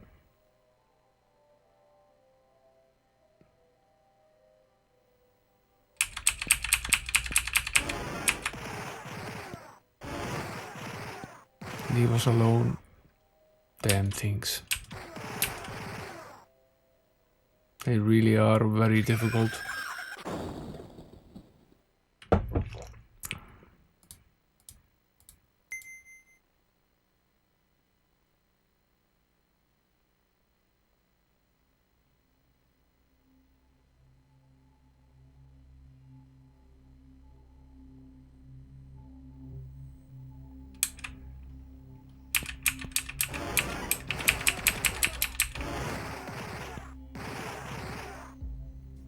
This was not a bad turn of events. Definitely turned out pretty well for us.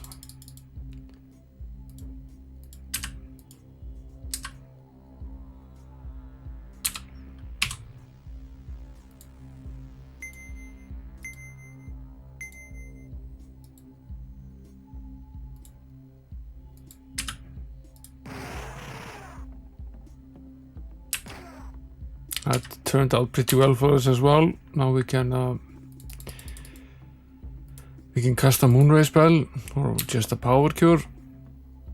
We have plenty of points to cast a power cure on the sorcerer. Bring him back completely. Try the archer again.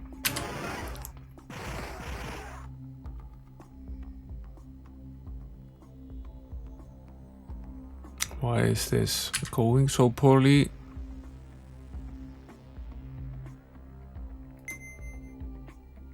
Let's focus on getting rid of these guys. They're a real pain in the ass.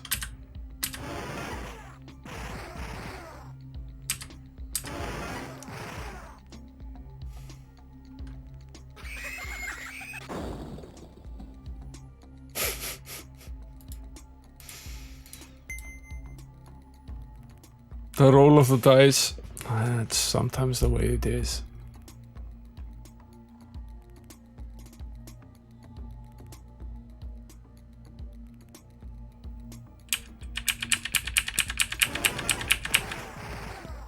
Yeah, they're highly annoying. Because we have plenty of power to beat these guys. They take out the...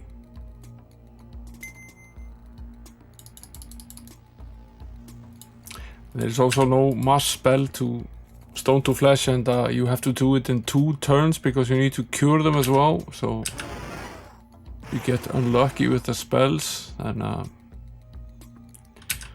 you're screwed.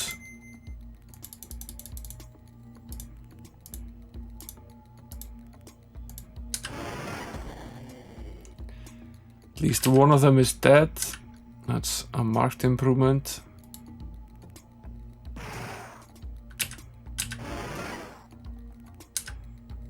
See if we can bring the cleric back.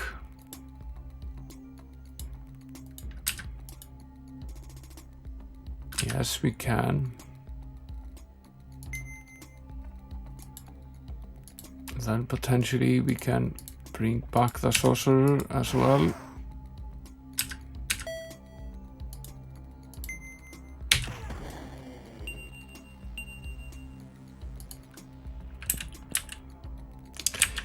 What I'm going to do is I'm going to use the beacon spell.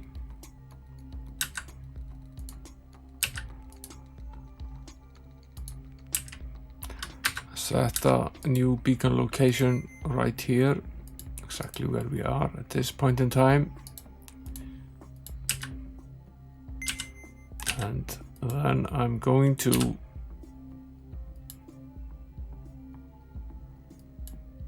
go to town,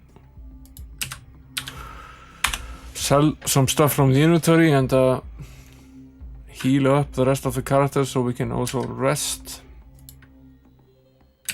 We're not gonna have to tackle these Medusas again.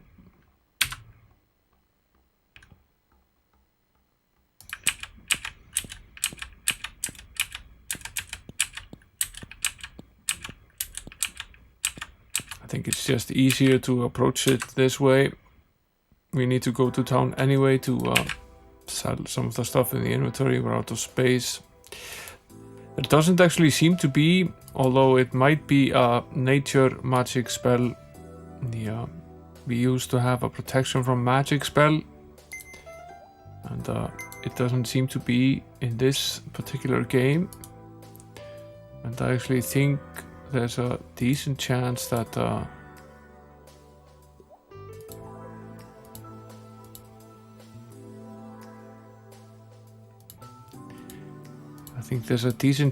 it's simply a nature spell. I think we will sell this other obsidian longbow, this scorching one as well. What does this photon cameo do? Gives us 47 might. Sell this one. See about where we place the cameo. Does the holy scale armor do?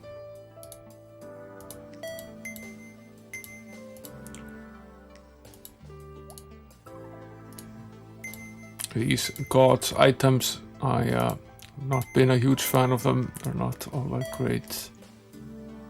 The obsidian items are very good, but the other ones are not all that great.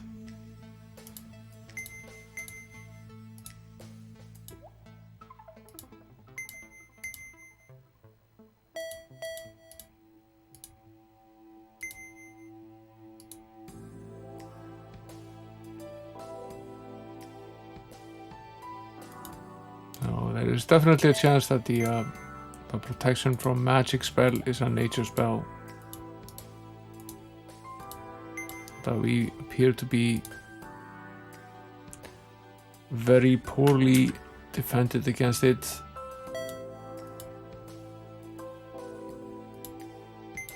I'll remove one of these to equip this. Sell that instead.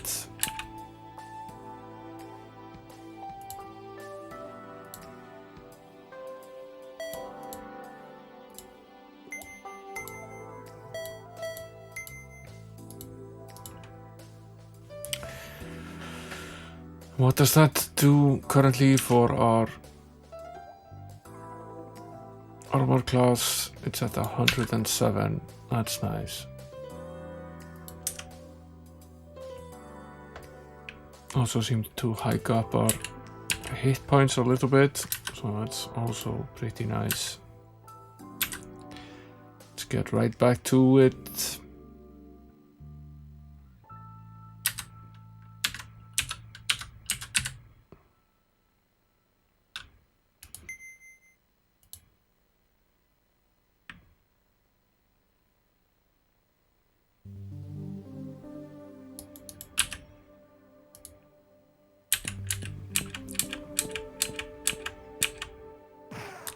There's the Minotaur King. He starts with a bang. As was to be expected. Have a Starburst. I think we'll raise the Paladin from the dead here.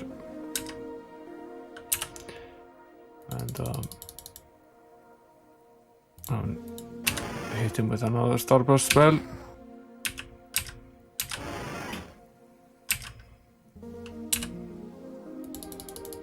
And then a Mass Distortion spell. And another one.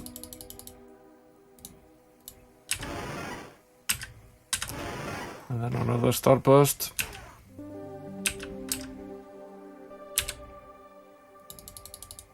And then an Implosion spell.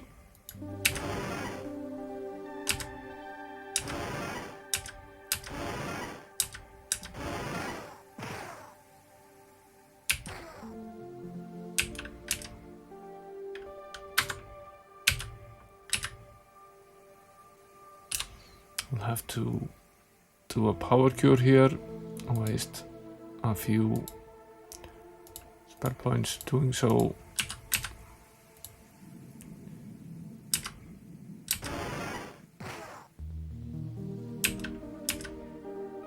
This guy is something else.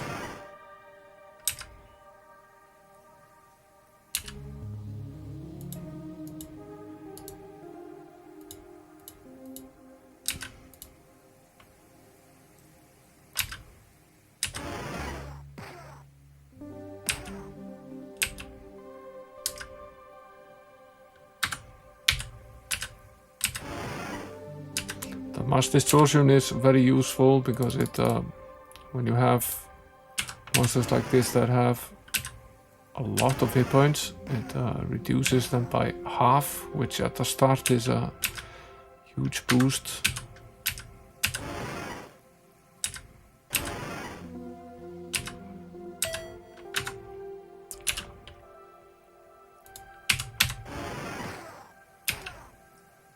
He's down to the red level.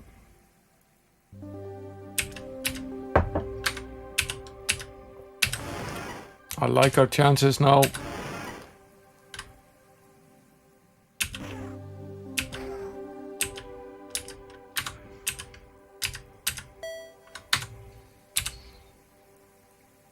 Let's try some other fun spell. See what we can do.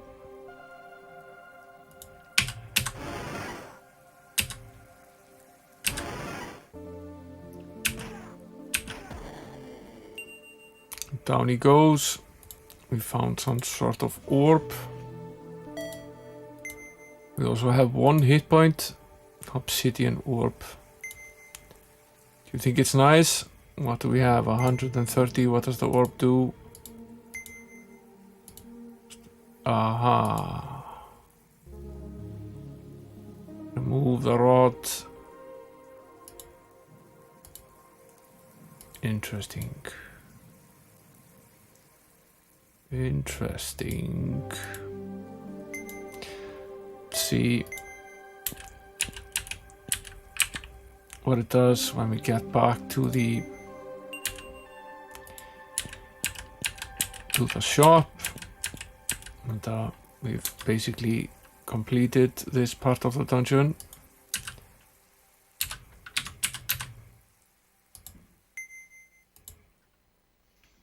The king of the Minotaurs is dead, and we've had our sip from the fountain of the ultimate warrior, adventurer, so we have that going for us. It's down this corridor. Yeah, this is the guy we ran into when we were trying to rest earlier.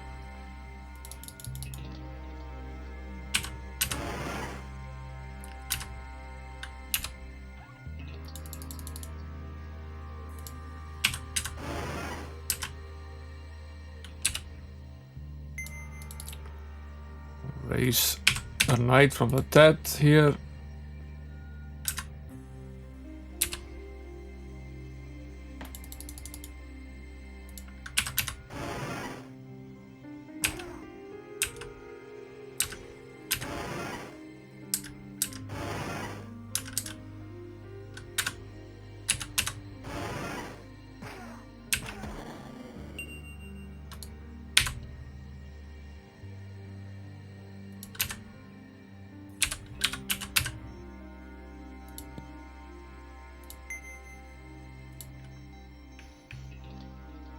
One more Minotaur is history.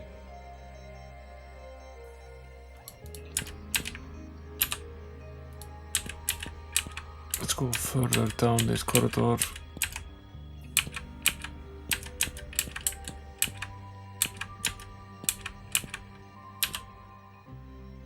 This just closes the loop here. Brings us right back over here again.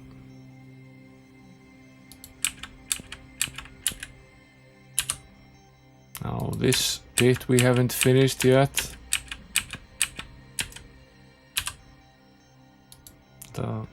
We did map it, so now we can jump over it.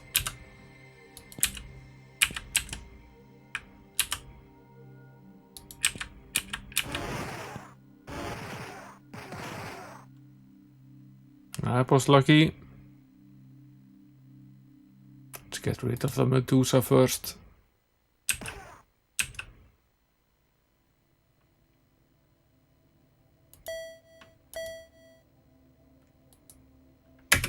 It's a big minus that you can't recall a spell. And this turned out sort of okay. If we focus now.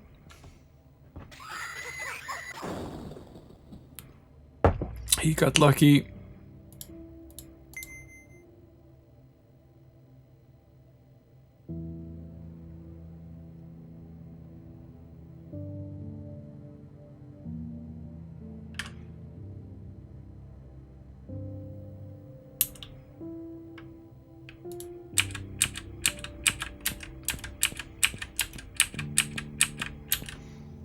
it's fine. We hadn't really done much of anything.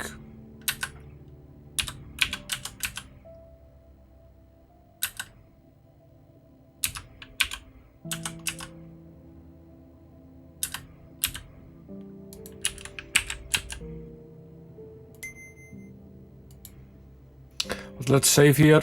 We know what's coming. A Medusa and a Minotaur. The perfect combination of annoying enemies.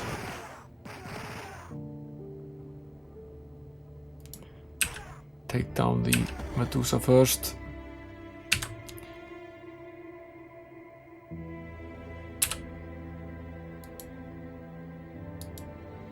And focus on bringing back the cleric at least.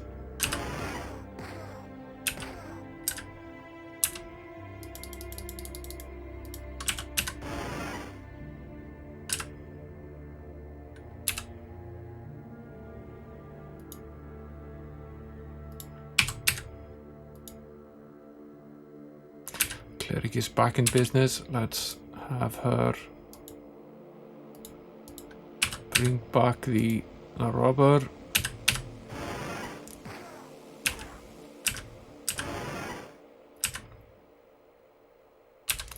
Then we can focus on using the paladin for combat spells.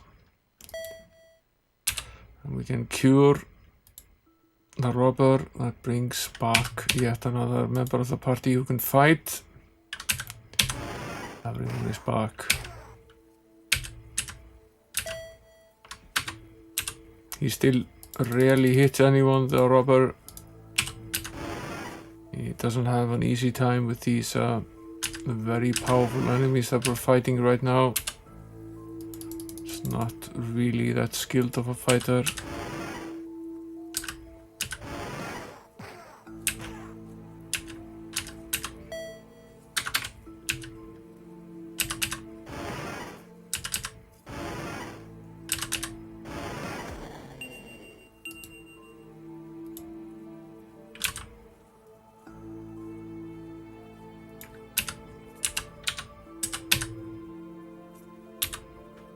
Okay.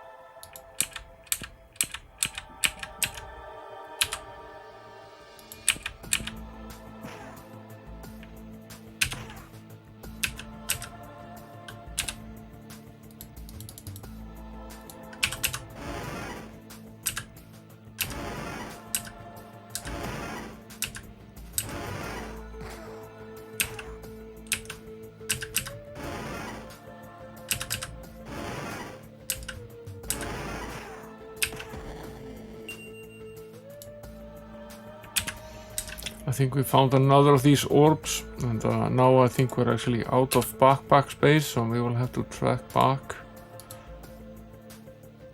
I might as well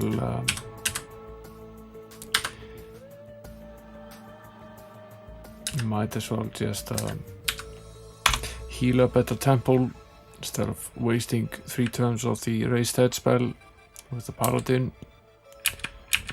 It's not gonna cost us that much.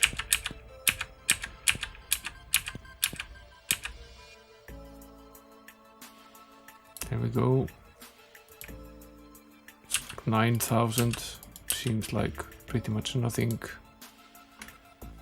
We have 4 million gold roughly.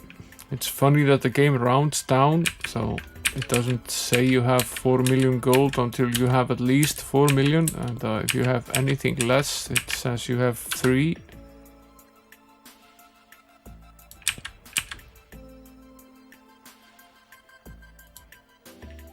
Let's take a look at these items that we found. Fix our armor as well.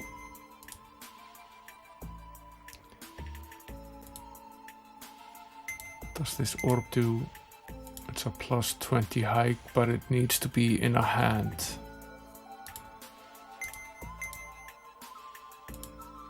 This is not a great piece of anything. Oh, fix this one.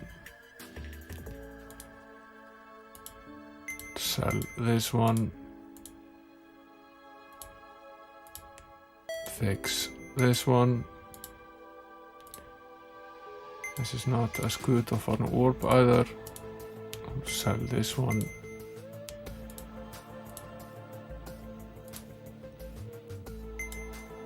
Fix this one. Fix this one.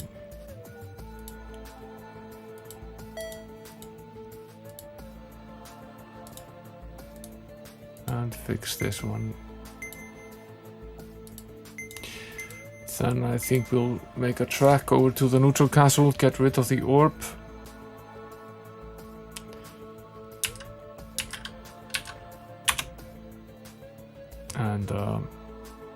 And head back.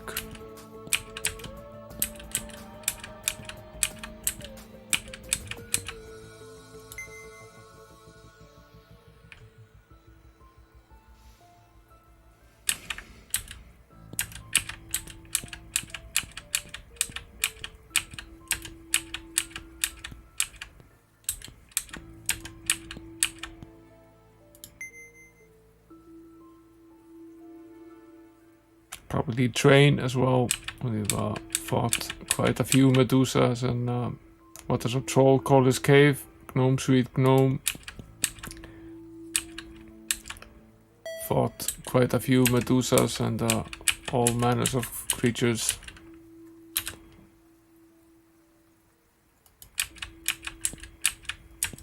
Did the game flip out on us here?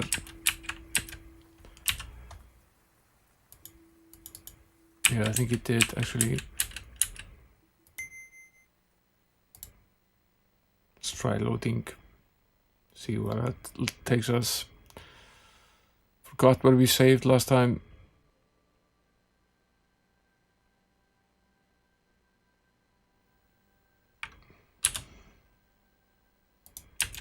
Here.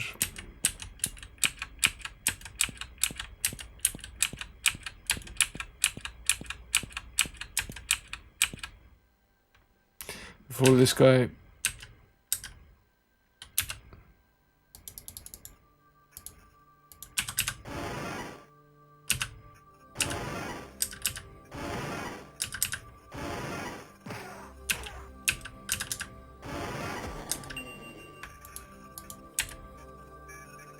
Actually did better this time around.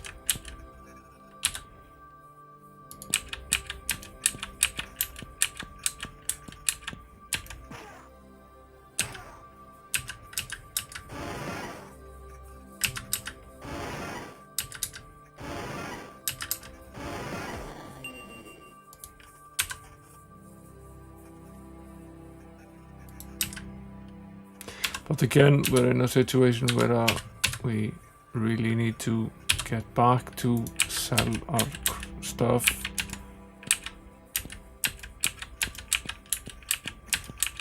So we'll head back again. Don't know what actually happened there, but we seem to go out of the map. So probably not wise to continue in that situation with the game. We'll do this again.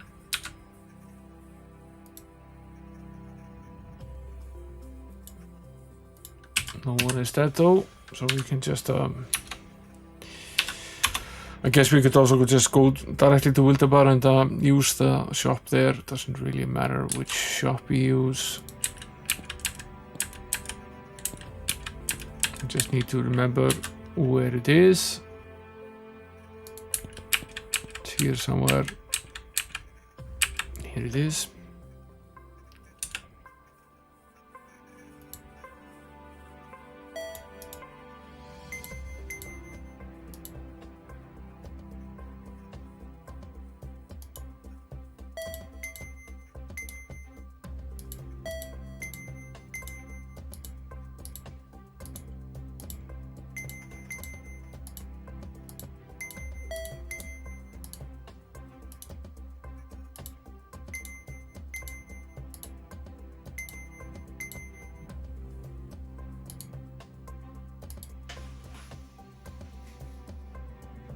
This Obsidian Saber.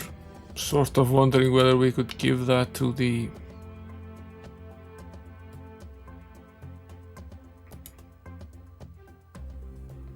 No, probably not. He already has the dagger. Probably mostly pointless. Might as well sell it.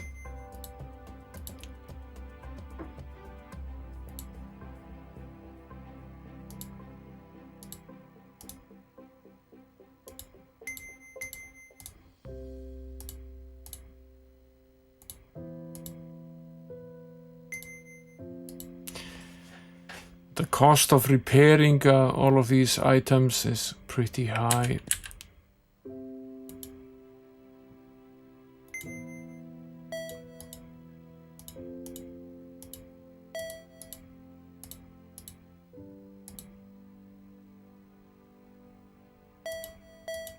I am wondering, however, if we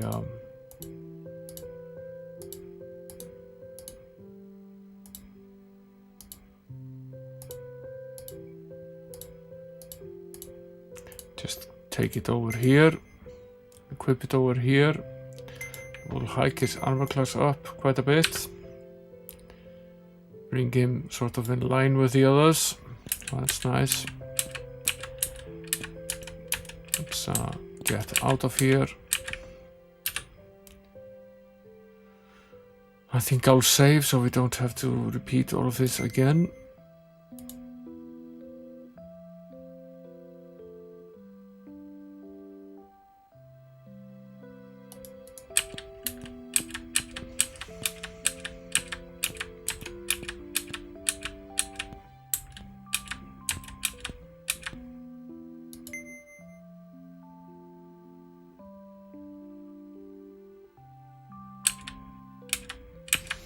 What's the joke of the day today? What kind of a mistake does a ghost make?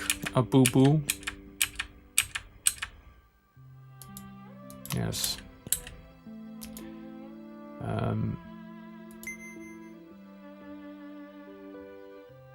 So now we have 27 of the 31 orbs or so.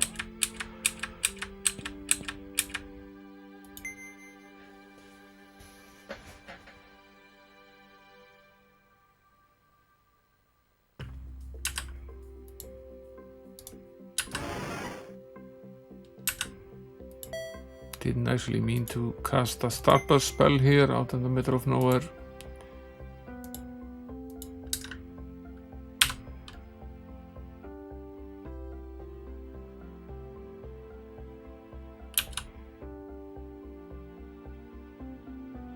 This is not exactly where we were,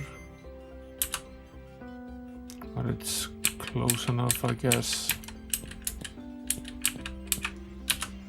We'll just hike back up there.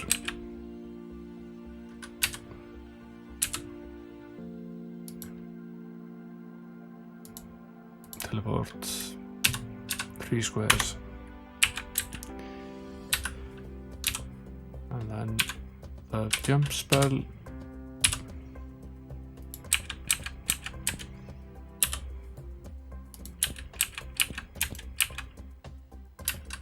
And again, this one we completed. And this is roughly where we were. We completed this bit, right?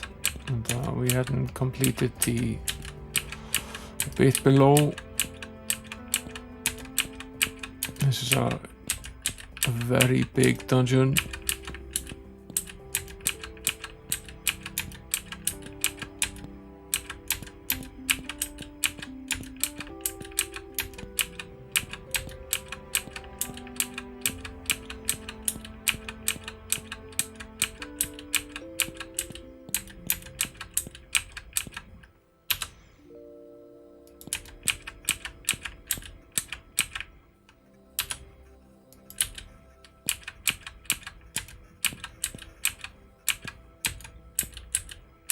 Another one of these chests.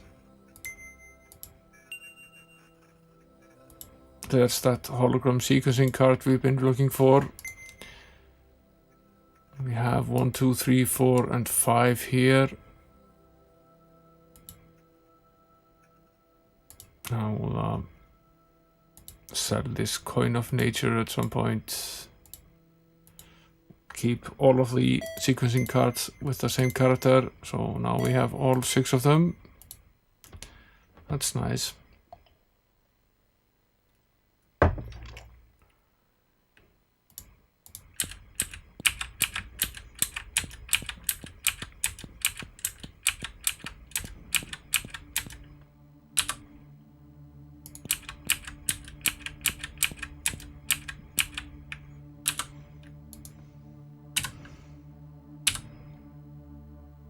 Well, I have to jump in here to map this square, but I will use the beacon spell to get right back.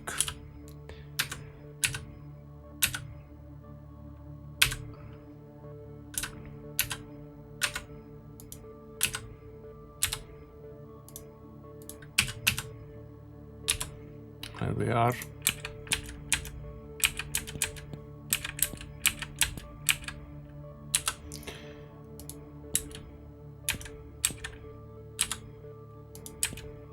Slightly surprised by how much there is actually left.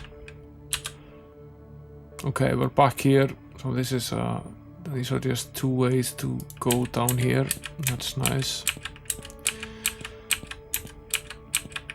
They weren't kidding about the maze part. This is most certainly a maze.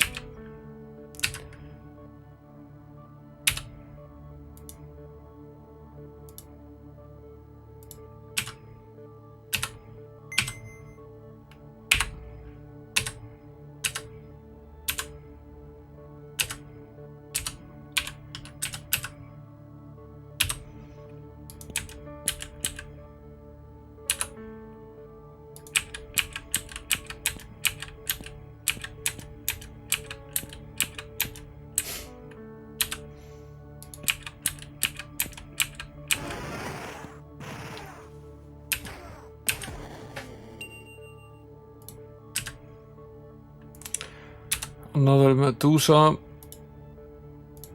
breaking the tracking here,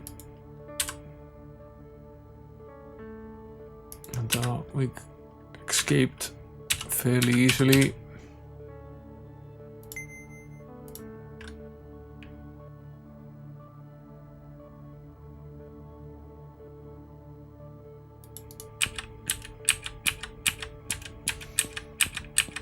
Okay, this bit is done. Should we complete this bit next then?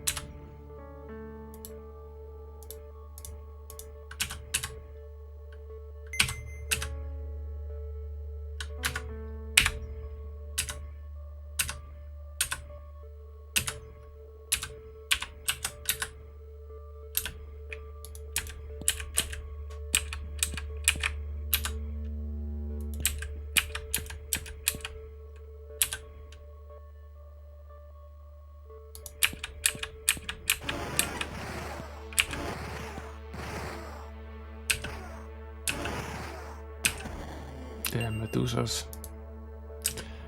We lucked out though. You only need 1 member to cast the stone to flesh. But we do need the correct party members to do so. So either the cleric or the paladin need to survive. Doesn't matter which one it is, as long as either of them does.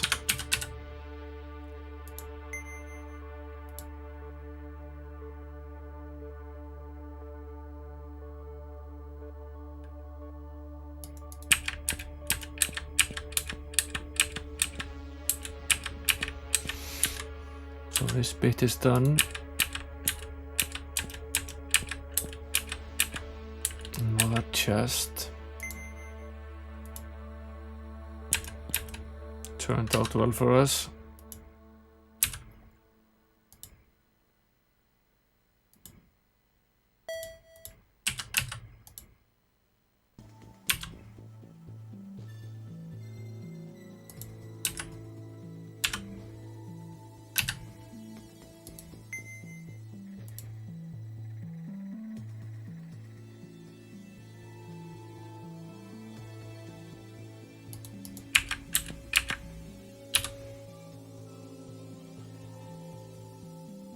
Okay, so this bit connects these two together.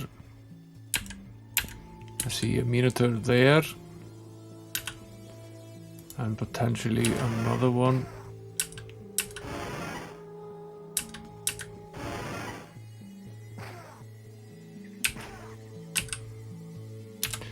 Another one down that corridor in front of us.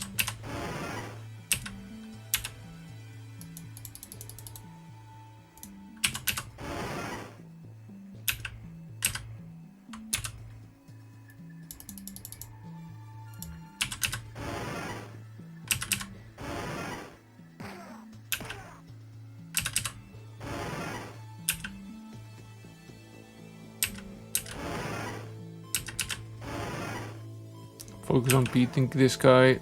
Oh, the other one is here now. And we won't focus on beating this guy. Then we'll raise the archer back from the dead.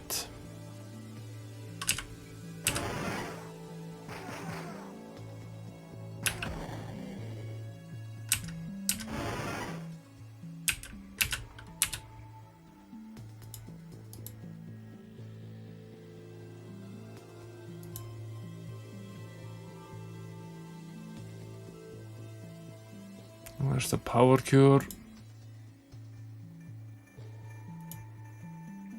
It's here.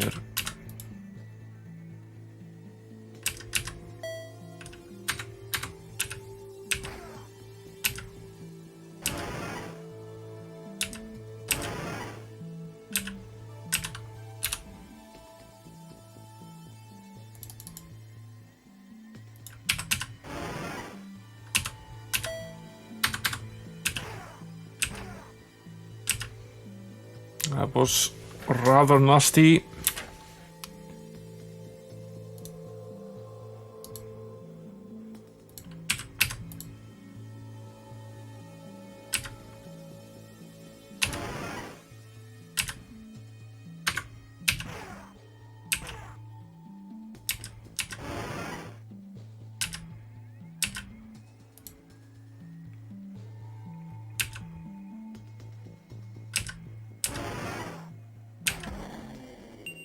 Down he goes.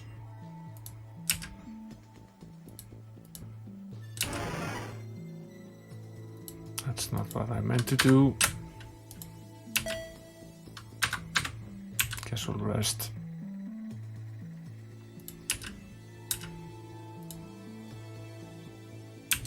Rest again.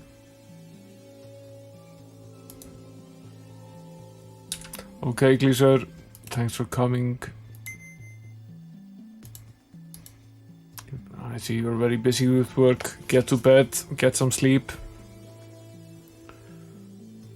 Thanks for coming. We have Ultima on Wednesday. Hopefully I will be done with the endless cleaning of the house then. I've taken it in parts to try to make sure we're able to complete all of it.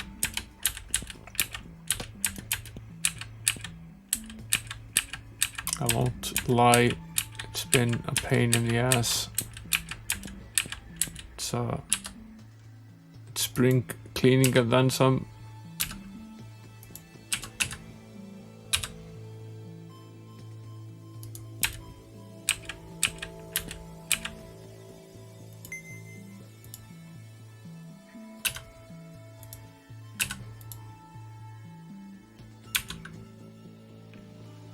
Hey there, Ash, welcome to the stream. We're getting closer to the end of this mess that is this game. This is probably the last dungeon that we play in the game. And all that remains after that is the final mapping of the outside, mostly the water areas, and then the final pyramids. Done all the other pyramids, only one remains, and we needed a hologram card that we found in this dungeon to complete it.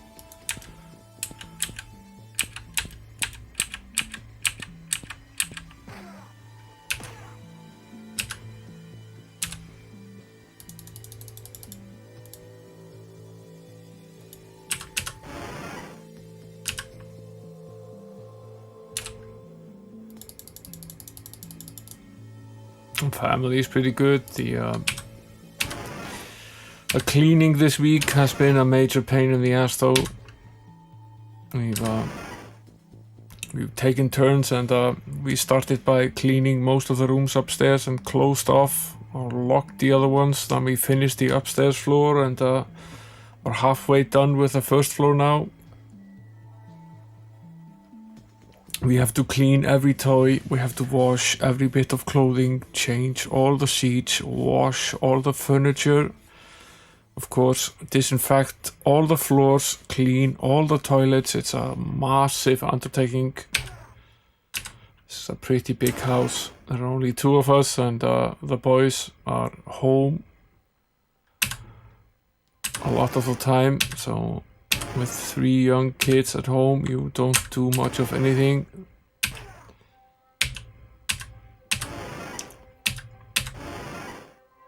So just the logistics of it are a bit complicated. We're both pretty tired. But this is a nice distraction from that mess.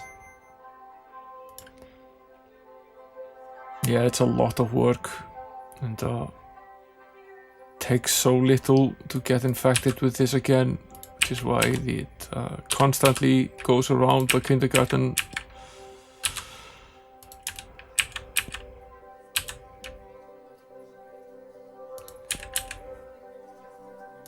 Let's see, how are we doing on space here? Probably pretty terrible on space. Yeah, we have no more space in the backpacks.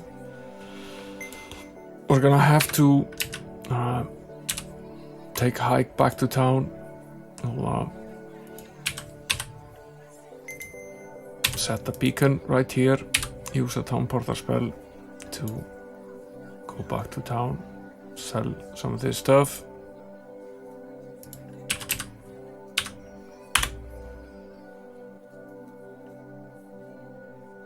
We also need to heal the robber. He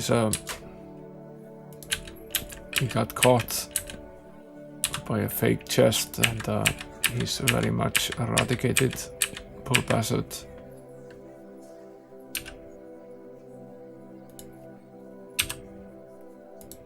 And then we should probably also train up. We've gained a ton of experience. Again. Assuming we actually have enough gold to train, it's sort of becoming a problem. Training has gotten very expensive and we need to do a lot of training since we're fighting basically the ultimate monsters in the game. So every monster we fight, get a ton of experience, gain a few levels. It's getting more and more difficult to train due to cost.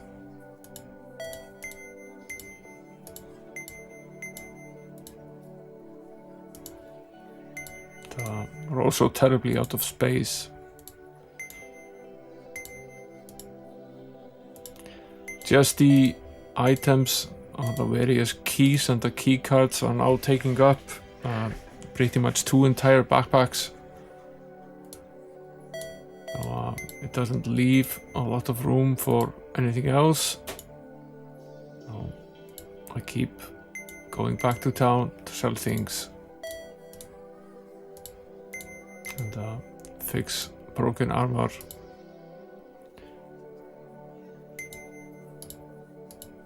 There are 6 keys to the dungeons. There are 6 hologram sequencing cards. So just these 2 items take up 12 spaces in the backpack. It's quite a lot. You only get 16 spaces for each character, and just the various enhancing items and weapons take up a lot of space.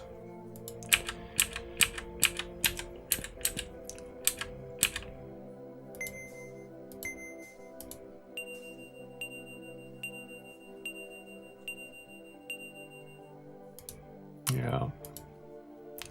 You almost need to go back immediately And these are, however, very valuable items that we just found, so worth it, no doubt. Let's just go straight back.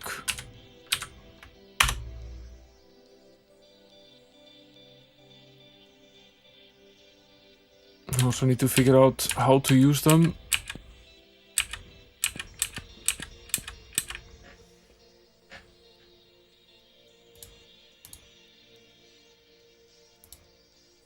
What did we find now? Gauntlets. Obsidian gauntlets we probably have. Yeah. We'll sell these ruby ones and equip these. Also an obsidian cutlass.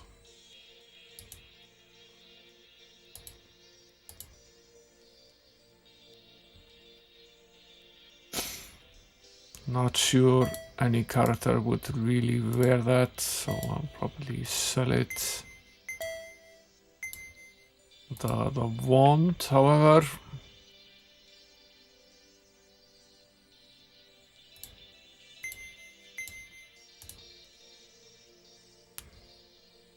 might be tempted to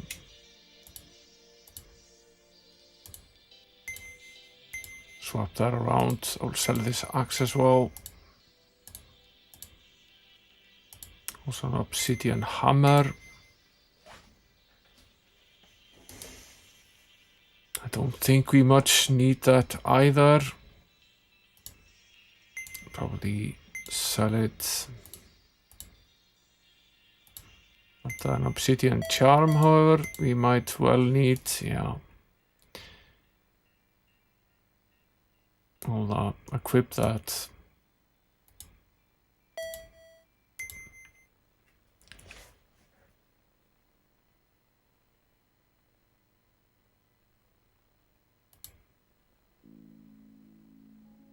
Yeah, we're getting very strong, but we're also using up a lot of space in the backpacks. The knight, for example, has 13 equipped items. That's a lot of equipped items.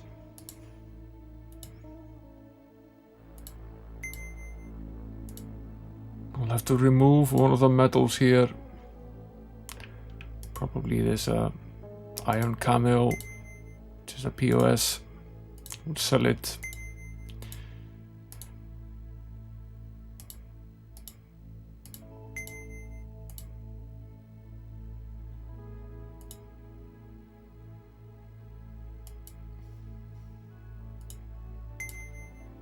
So this is a two-handed weapon, or what is he using his other hand for?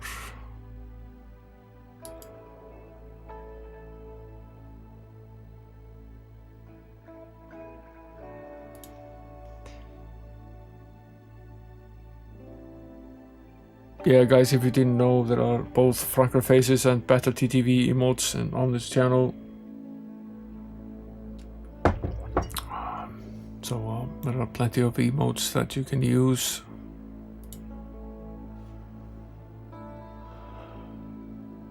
If I remove the rod, I can equip the wand, but it's... okay, I can't equip both of them at the same time.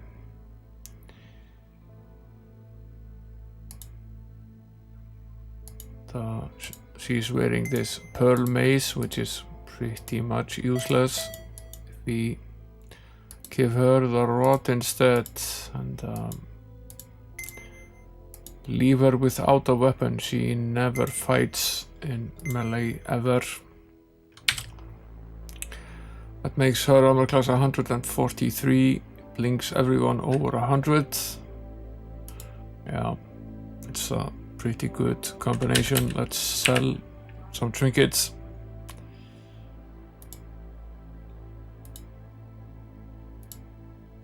This mace, at least.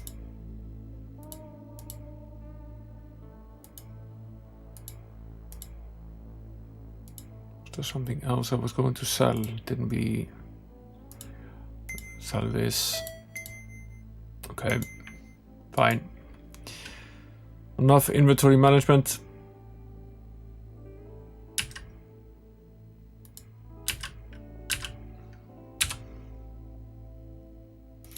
Oddly enough, the Lance of Lore Throne of Chaos game we're actually playing on Fridays seems to have the dubious honor of having a worse inventory system than this game does, which is saying something. At least here you have an inventory system per character. And, there it's just a scrolly mess of your entire inventory. And it's near impossible to keep organized. That damn Medusa is back.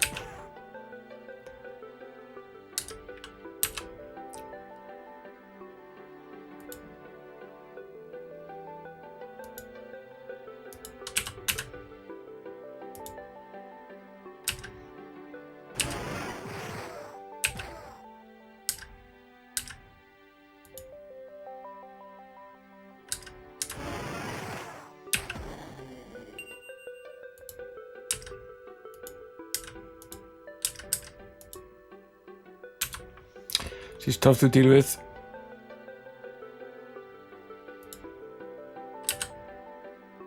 It's very funny how they seem to have picked this inventory system. They've actually they've done better on previous games that they already had released at this point. So I find it rather funny that they seem to have reverted to a worse idea. Yeah, Lance of Lore, Throne of Chaos is otherwise a very, very well done role-playing game. I'm having a ton of fun with it. The lore is well written and the magic is easy to access. More Minotaurs. They're one-hit wonders. They kill you with a single blow. We're getting pretty good at handling these guys.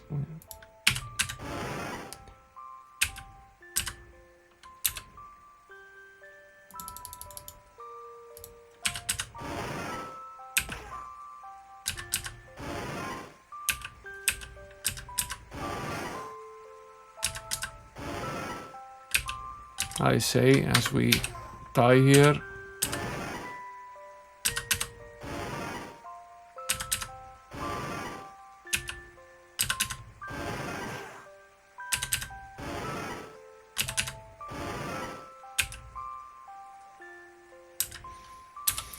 I should probably erase the Knight from Dead.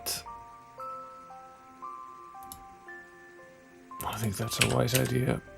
A single blow from him would probably take this guy down, at least do some real damage.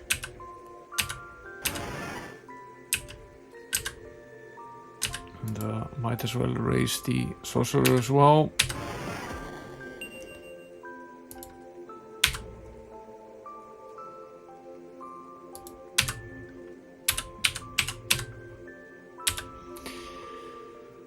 Okay, what's next on the agenda?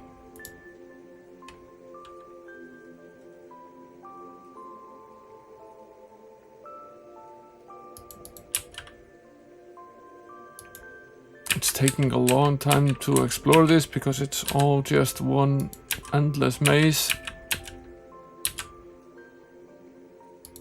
And occasionally you do find something that interconnects, like now. So these places are all linked together here.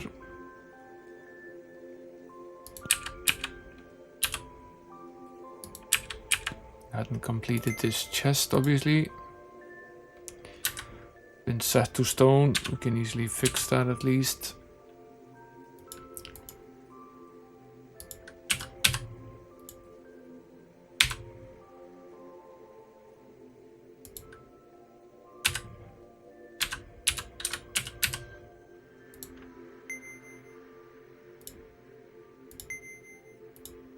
Say once more.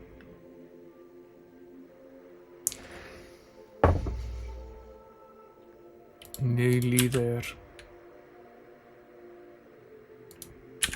Okay.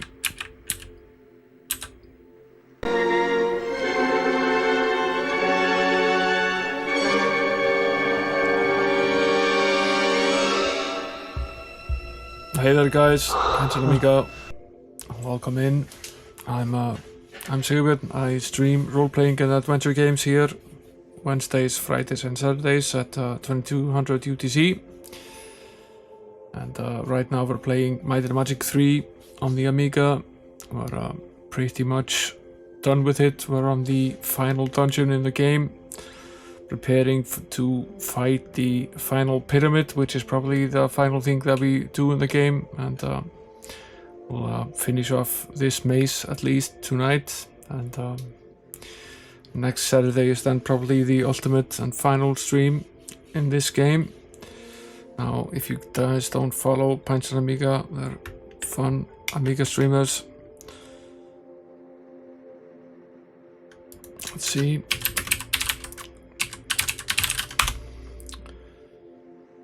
Give you guys a little bit of a shout out here. They're a fun crowd. You should definitely go follow them.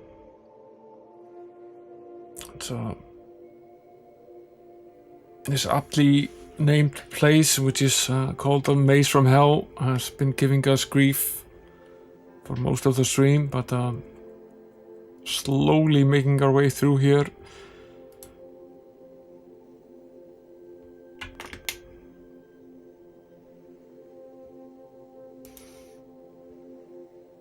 Hey there, Amiga Live. Thanks for suggesting our channel for the raid, and welcome in. And of course, welcome into Pints and Amiga as well.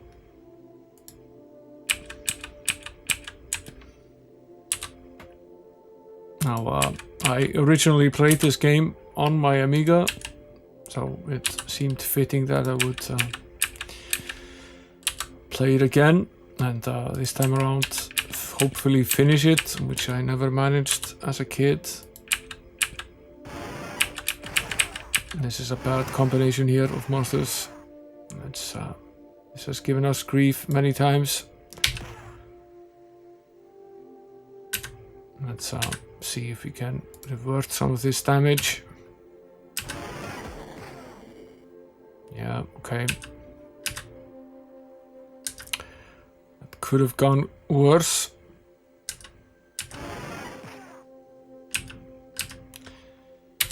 Now what we'll do is we'll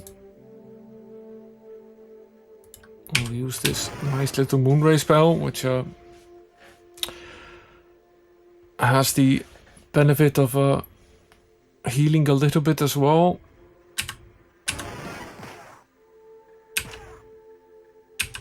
Definitely need the paladin and the knight back in business.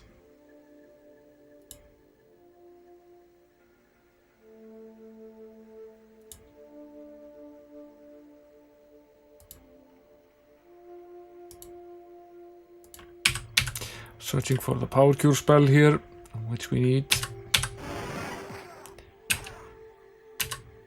He's down to his last 25% or so. So we're making decent progress. Down he goes.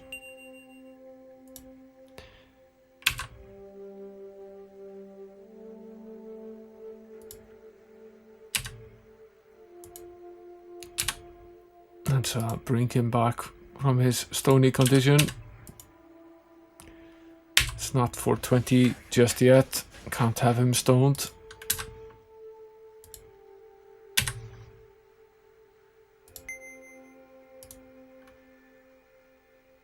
Let's see.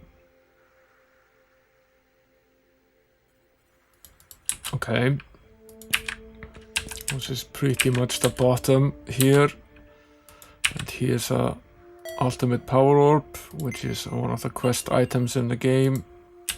There are 31 in total. We've found 27 of them. And there's a nice little treasure chest with a trap attached to it, which eradicated the robber. I'll have to hike back to town to fix that at some point, but let's finish off this part of the maze here first. Hopefully we can do so without having ending up in a difficult fight somewhere. Yeah, there's another pair of these guys. To get rid of the Medusa first.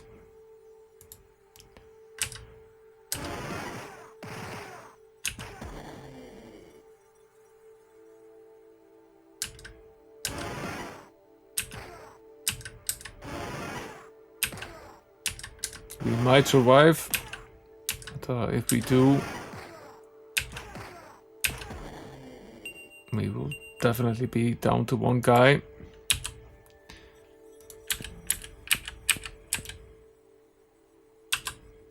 And that's enough. This guy is also alive. So we can use him to cast the Stone to Flesh spell. Bring at least these two back. And then we can raise the sorcerer back from the dead. And that leaves just the robber, who is still eradicated. That's a condition I can't fix with magic.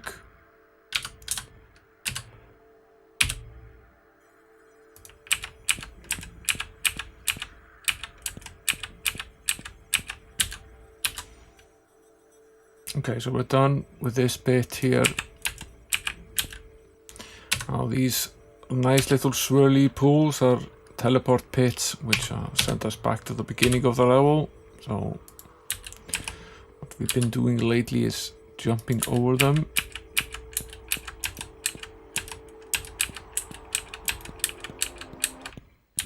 But, it's nice to get disorientated while doing some of this. Now, I think we already finished this bit.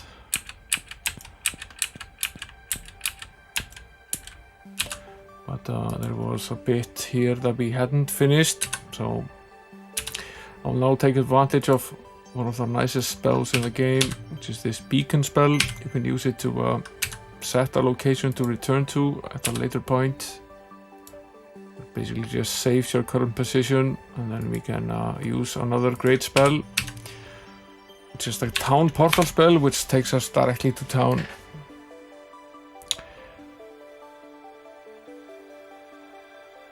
Yeah, the robber is not, he's had better days. He got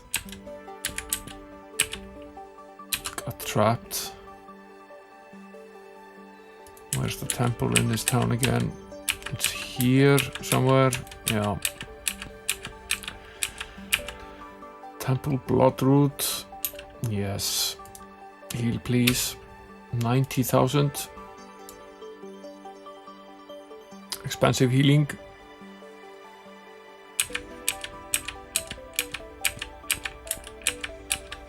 And then we'll use the opportunity as well to visit the Blacksmith. Try to sell off some of our things that we found. Where is the Blacksmith? Here. I have to nap because the armory isn't open during the night. Let's see what we found. Also have to fix our armor. Found this obsidian shield, I think we already have them equipped where possible.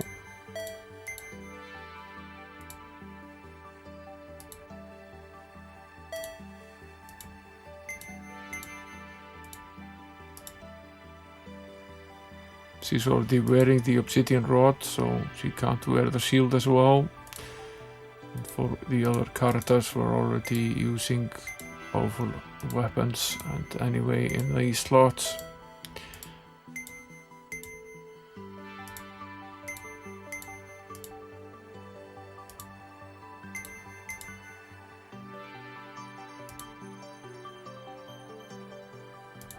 Obsidian crossbow. That's definitely better than the sapphire one that the robber currently has. So we'll swap weapons here.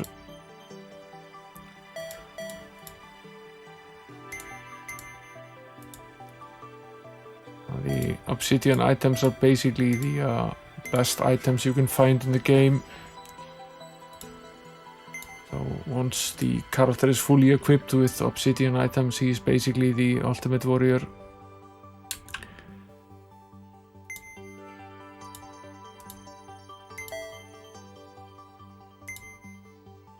I didn't fix his armor, should do so.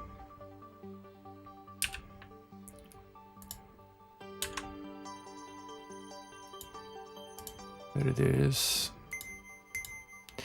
Okay, let's see. Everyone patched up. Yeah. Seems so. Yeah. Now let's get rid of this Power Orb as well, and then we'll go train up, since we'll gain quite a bit of experience by giving the king his orb.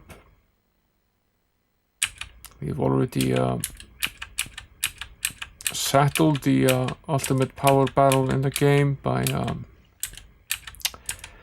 turning all the power over to King Chaos of Neutral instead of King Benefactor of the Evil Crowd, or I forgot what the name of the good king was. We decided neutral was probably a decent balance.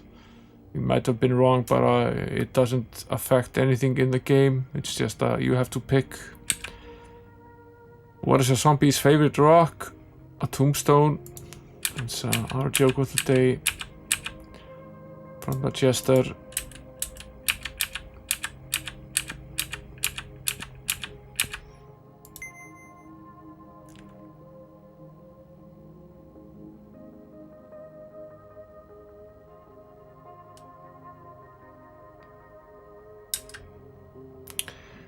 Let's hike our way then to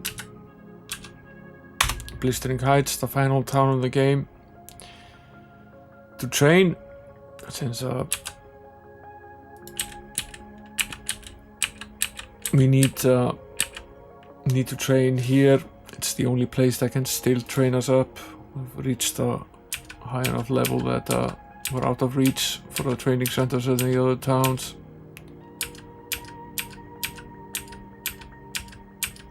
We've gained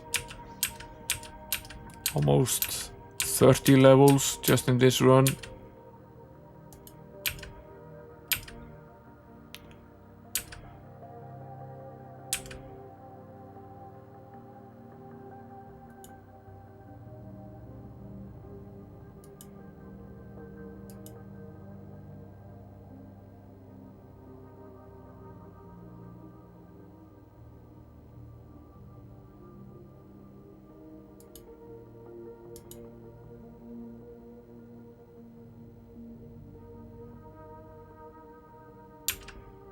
I think the game might have crashed.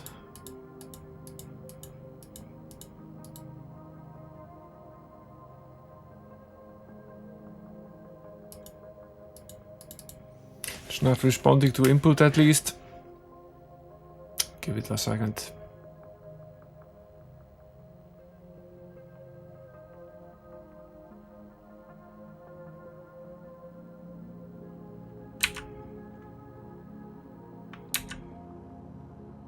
Quit out, so at least that the save survives. Let's see where we actually were.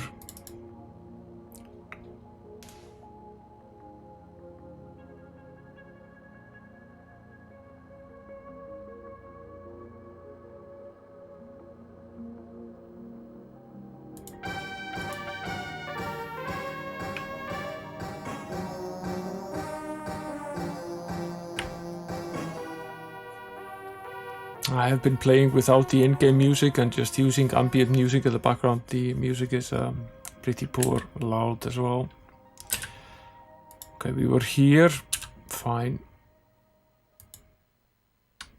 So did we save? Did we already finish all of this? Yes, we did. No, we didn't actually lose a ton of progress. Almost none of it, in fact. That's fine. Just do this again. But I should probably at some point make a save now of the save game file. Yeah, this is fairly recent.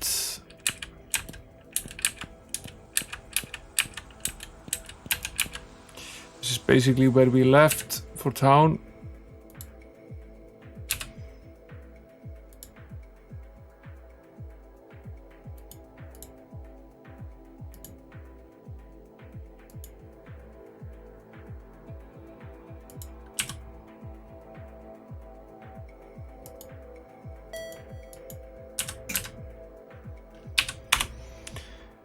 Try this again.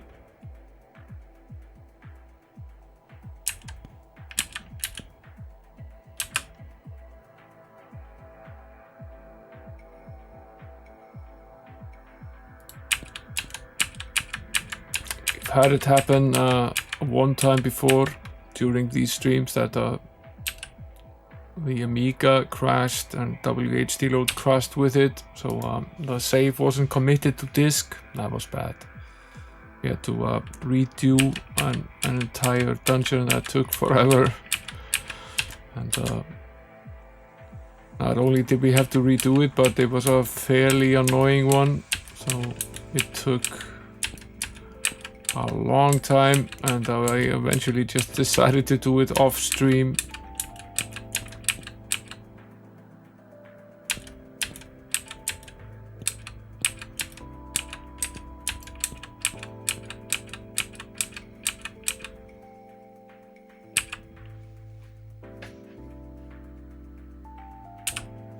No, that was bad. That was really bad.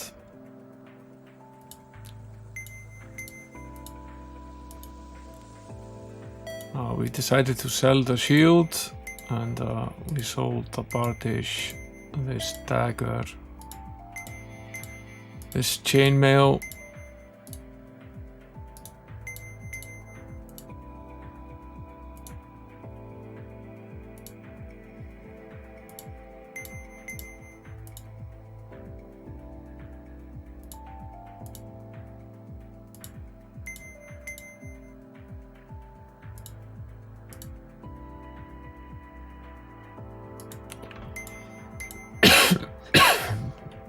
What did we decide to do with this wand again?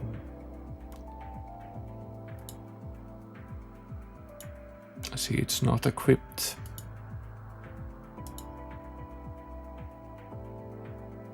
I forget what the plan was.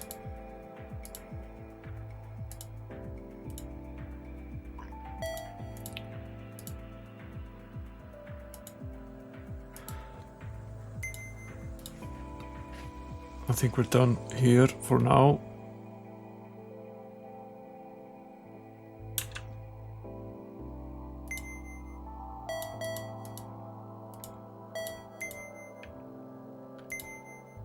Probably just forgot to equip it at some point. Yeah. Let's hike back to the neutral castle to give the king his orb. And then we'll go train again. I'm slightly worried that we've reached a level in the game where the game is becoming unstable. And it might have just been a fluke as well. We get another joke though. What do you call two spiders who have just married newlyweds?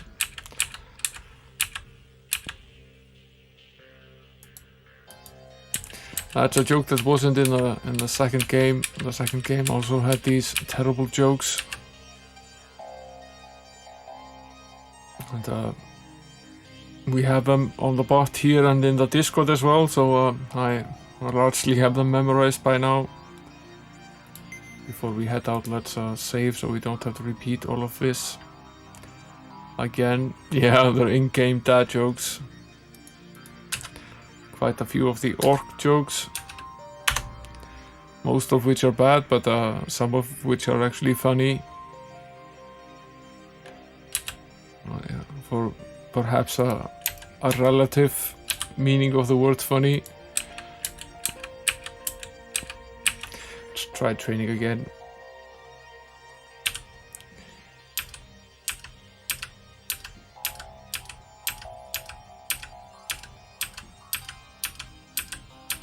Now at this stage, when we're returning these power orbs, it seems that we get a massive bonus for each orb that we return.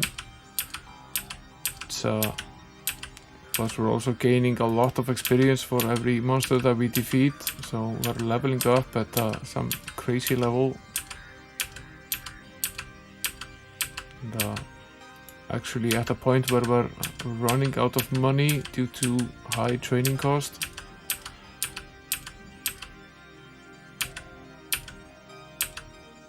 That's probably gonna be the problem here.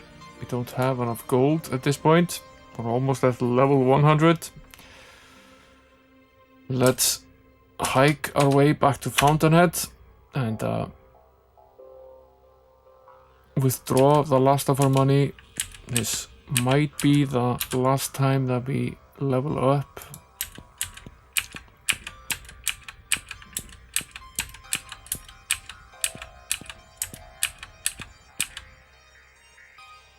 I don't remember how much we left in here, but it's not a lot. Let's take 1 million out and see how much is left. 86.68. We'll be closing our account. Mr. Bank Manager, have a nice day. You do gain interest, so keeping the money in the bank is usually a good idea. It's not a lot, but it is a little bit, and it's been a while in the game. The game has passed 8 years and 93 days.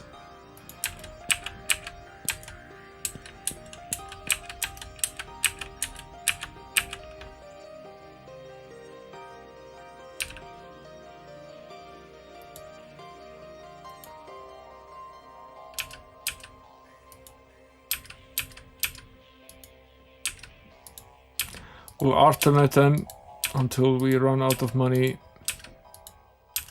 or they are fully trained, whichever comes first. Yeah. They won't go higher than 80 at this point, but they probably aren't terribly far off. We're pretty badly behind still.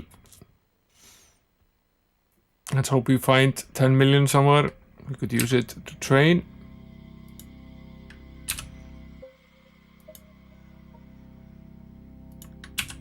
We already spent the 5 million that we found in the Dragon Cave last stream on training.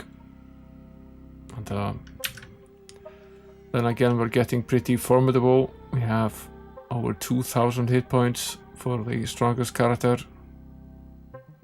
Ton of resistance and a lot of spell points.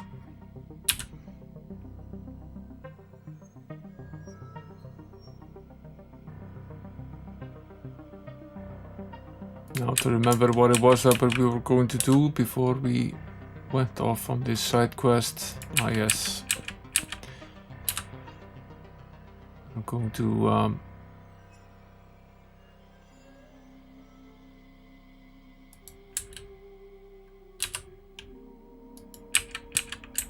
this was done.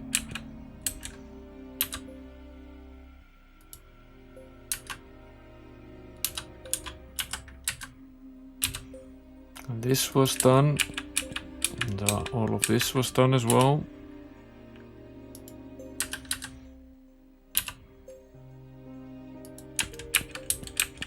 Now this was at that end, right? Yeah. Okay. There was something that we hadn't done here. So on this side, yeah. We haven't done this corridor down here yet. Should we go back here, see if these two interconnect? Our Minotaur is here. Let's finish him off first.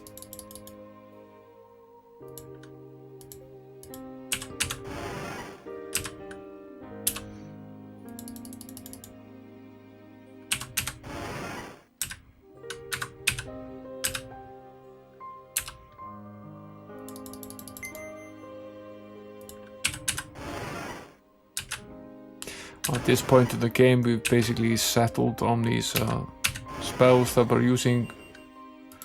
Pretty strong spells at this point.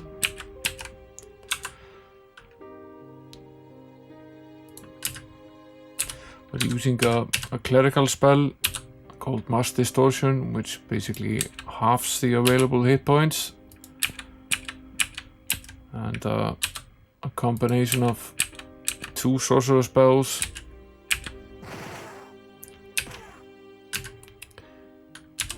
The Implosion spell, which takes about 100 spell points to cast, as well as the Starburst spell, which is the most powerful sorcerer spell in the game.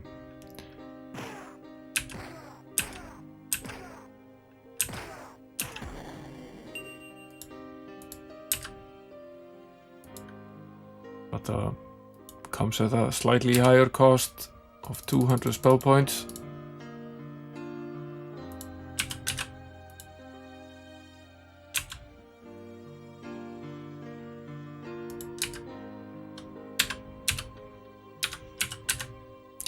Now this little dungeon only has two types of monsters. A Medusa, which turns you to stone, and a Minotaur, which can kill you in a single blow if he manages to hit you hard enough. So this is not a dungeon that you enter until you're at a very late stage in this game.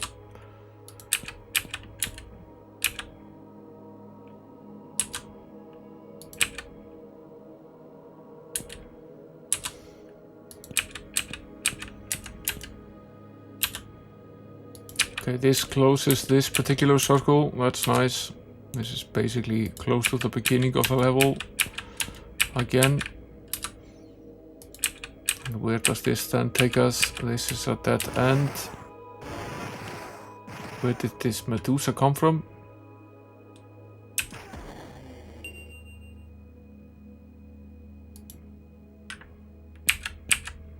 Pretty sure she wasn't there before.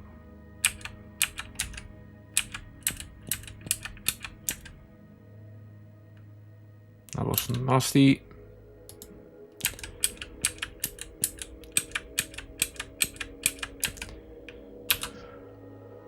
That was pretty nasty. And, since we only have the archer left, we really have no easy way of recovering this. You're gonna have to reload.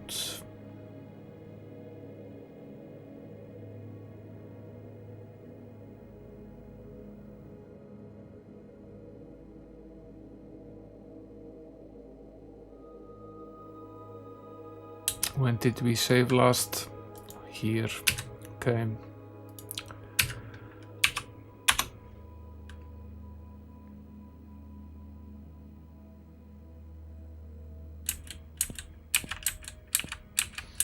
We saved before training. That's possibly wise. It's probably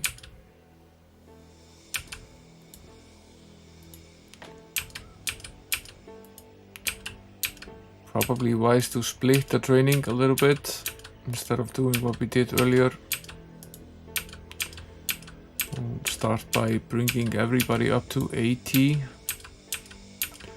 That we can easily do.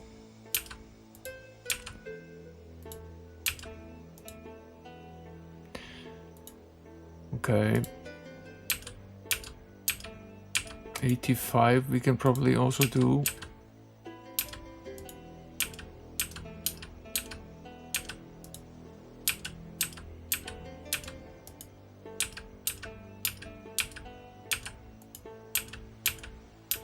Yeah. 85 we can do. And that's a question of how much further we can actually get. We still haven't withdrawn.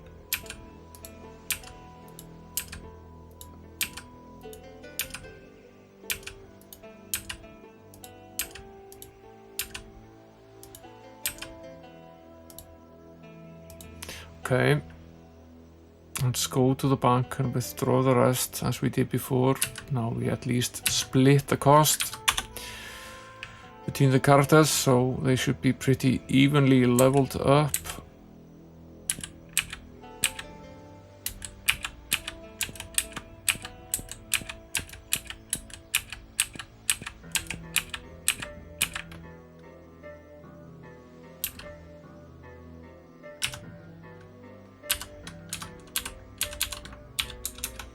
Wasn't it like this? It was very close to being this.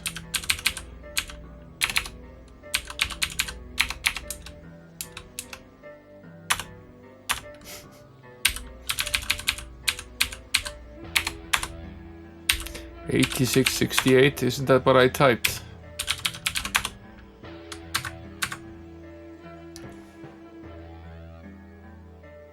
I think it is.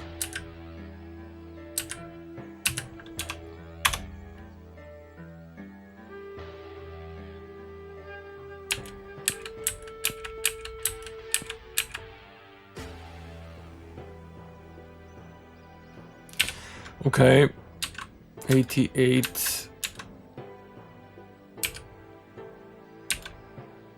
Everyone is at 88. We can potentially do one more level.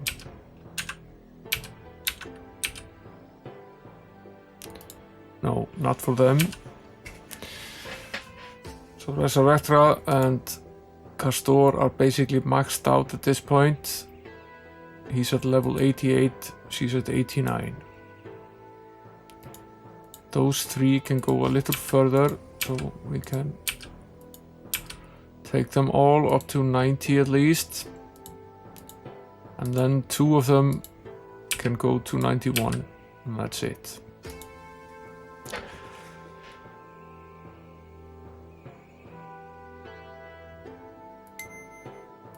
Okay, I will have to be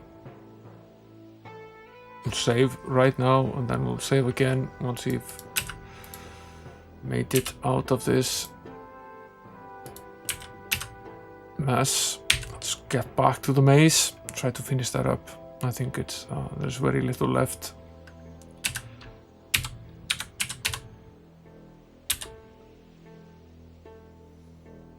Ah yes, we're back here. Okay.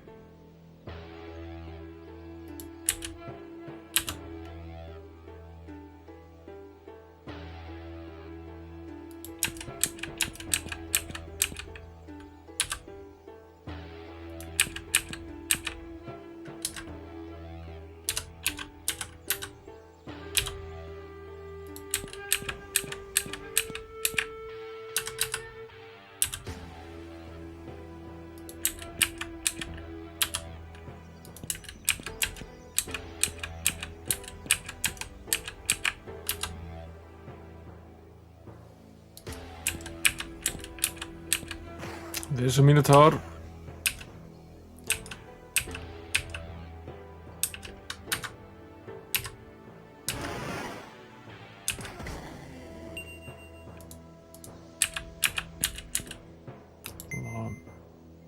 Save. After defeating each monster, just in case.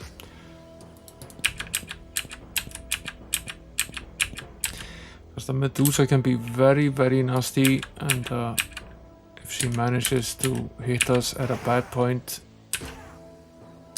things can go south very quickly. Even with all of our might and skill at this point in the game, these are still difficult monsters.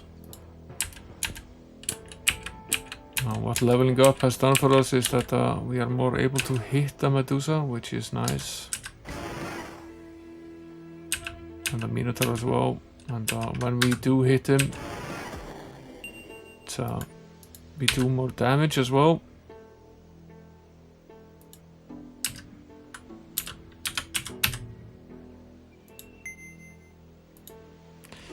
One Medusa down, one Minotaur down.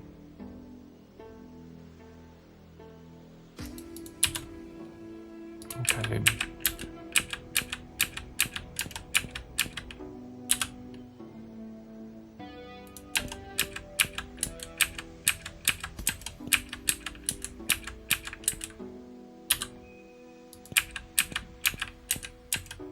Yeah.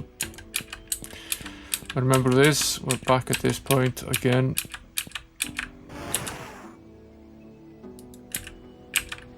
There's a Medusa again.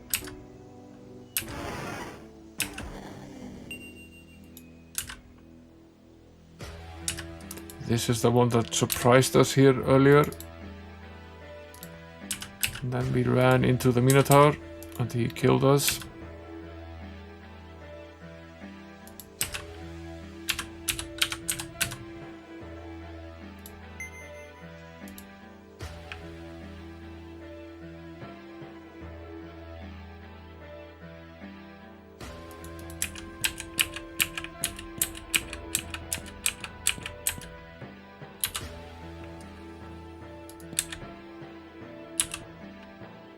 Okay, we've been here before. This is closing up a little gap.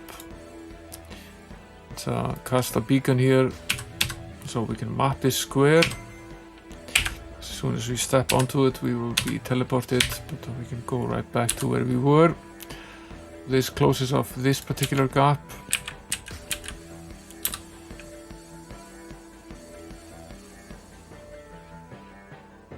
Are we then actually done with this? Is that the case? Might be.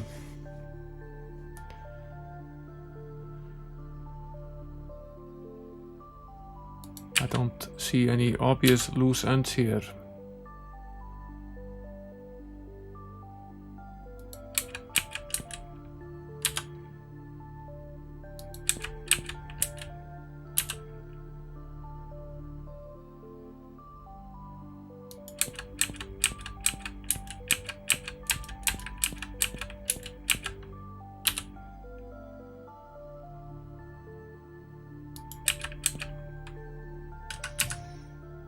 Does seem unlikely though that there isn't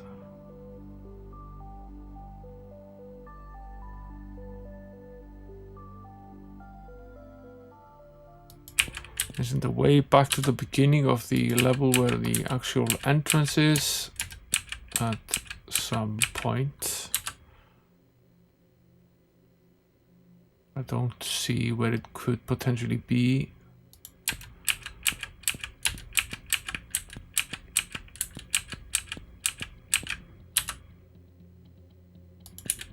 Yeah, we haven't explored this yet. Sometimes not easy to see in the game, but we haven't done this bit yet, nor have we finished this one. Both of them are dead ends though.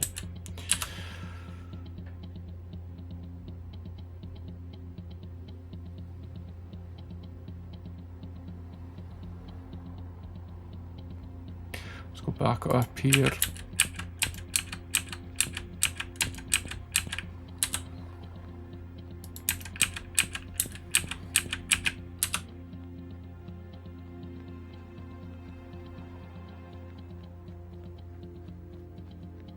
This is the center of the maze.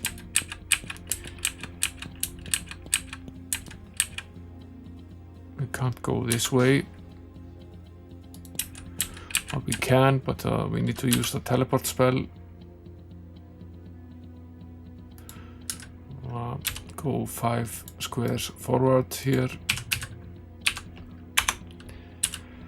to get around the teleport. Okay. This is not completely done, but almost. It's the only one that be left.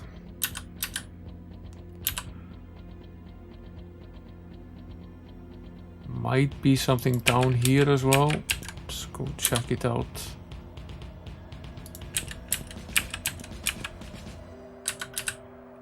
Might have left something down here. No, not really.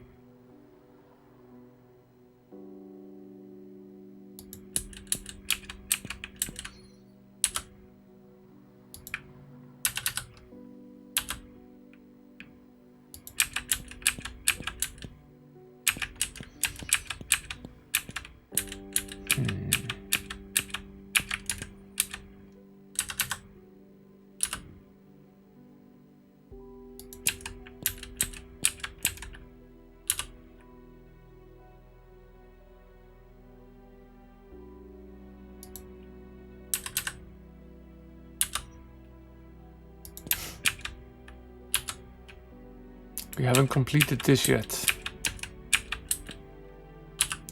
The thing with this maze is that it's almost endless, and there are all of these corridors winding down endlessly. What I've usually done in these dungeons, I've tried to do this in an orderly fashion as much as is possible, but sometimes, like in this one, with all these endless winding ones, it gets very difficult to actually do so.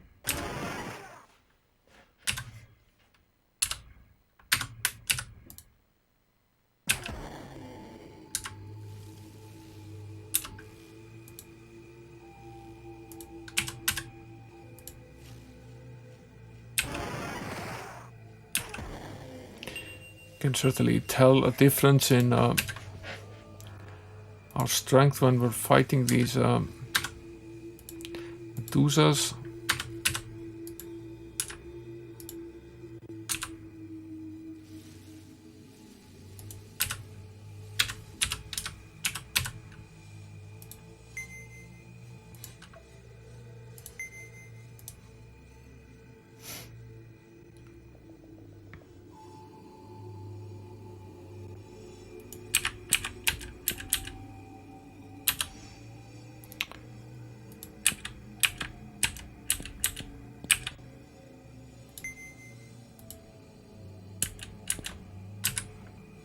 The game has been pulling this joke for a long time with the chests being booby-trapped. Sometimes there's treasure, sometimes you die. And there are multiple different ways to die as well. So I think we've seen every combination. We've seen aging, we've seen turned to stone, eradicated, killed off.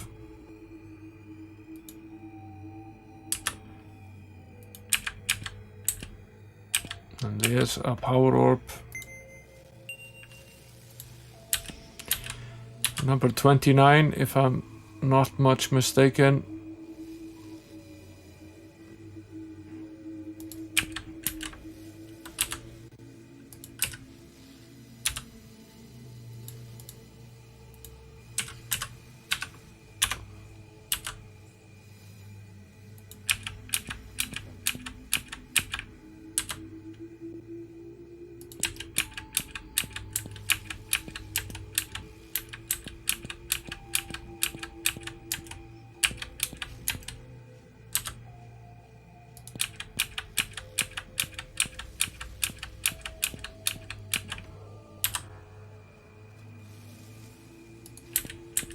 Okay, so this is at the far end here. Okay.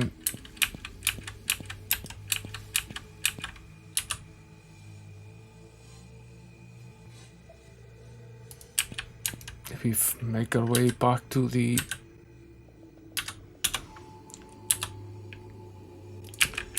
closer to the center. Go upwards. Just go 1, 2, 3, 4, 5 squares up.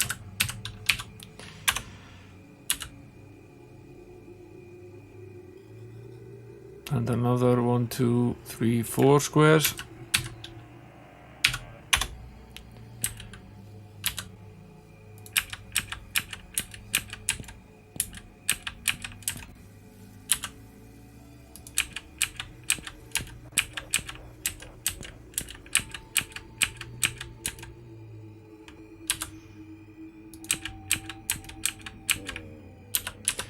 This is basically the start of the level. Where is it that we come into all of this mess? Slightly curious now. If we go back to the swamp town, which is the town on the isle where this dungeon is located, which we're probably done with. And hike back to the dungeon on the outside. Won't take very long, it's on the south side of the isle.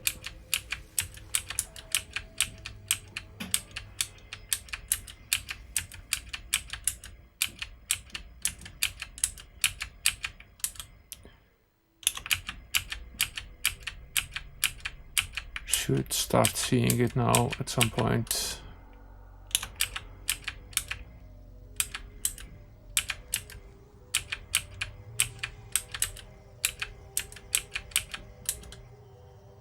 There it is. You can only approach it from the south. Every other square around it is quicksand. Just another added bonus. So if we go back in here to where we started, where on the map exactly is that? Okay, it's here.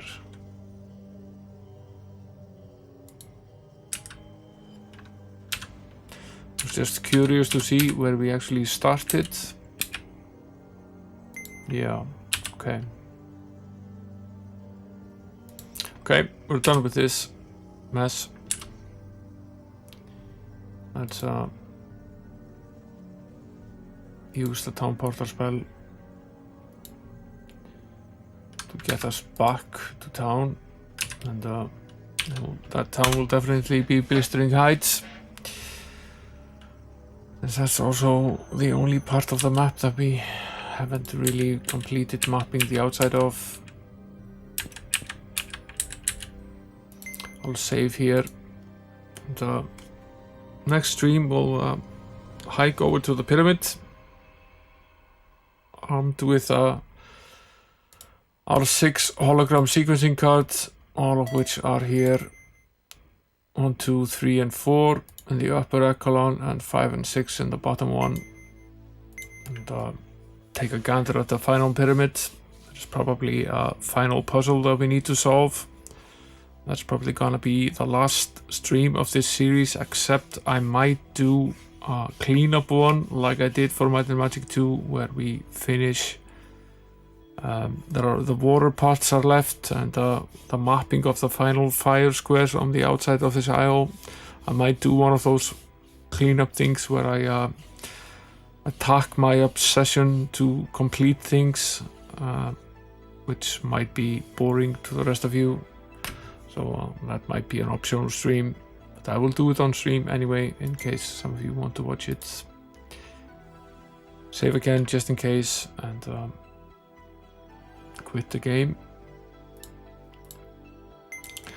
And what I will also do now, I will take a backup of the save game file, just in case the game is getting a bit unstable for my needs.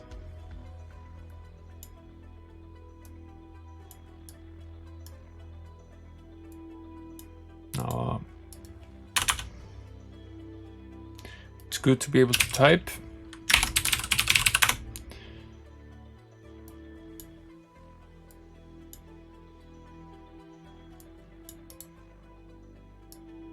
It's very hard to do this when you can't see the border of the image. Let's switch to the HDMI view.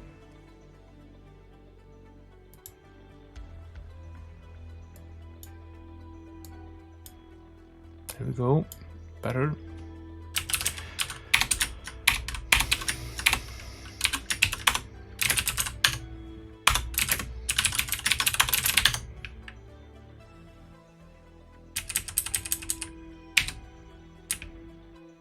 Might and Magic 3 is here somewhere. Here it is. Data. Make another one of these save backup folders.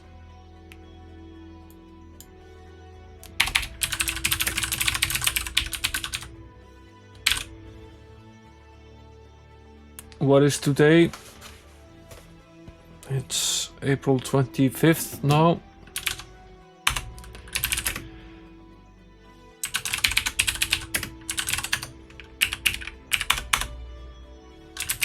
We have a working backup of the save. That's nice. Let's jump back to the face cam. How many of you are left here? There are 7 of you left still in the middle of the night here. Thanks for sticking around, guys. Stick around for the raid if you can. Going to find someone to hand you over to.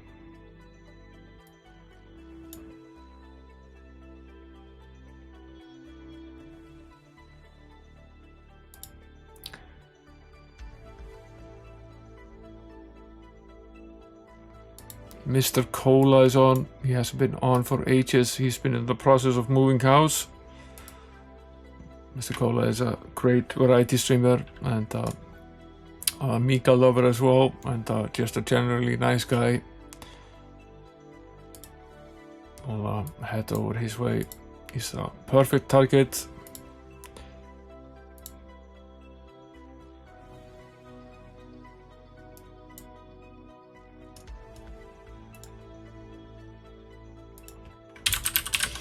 I'll set up the raid right now.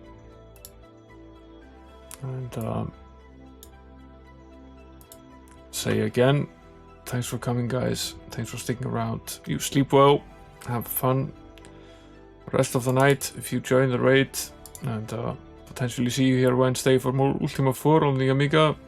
And until then, later, good night.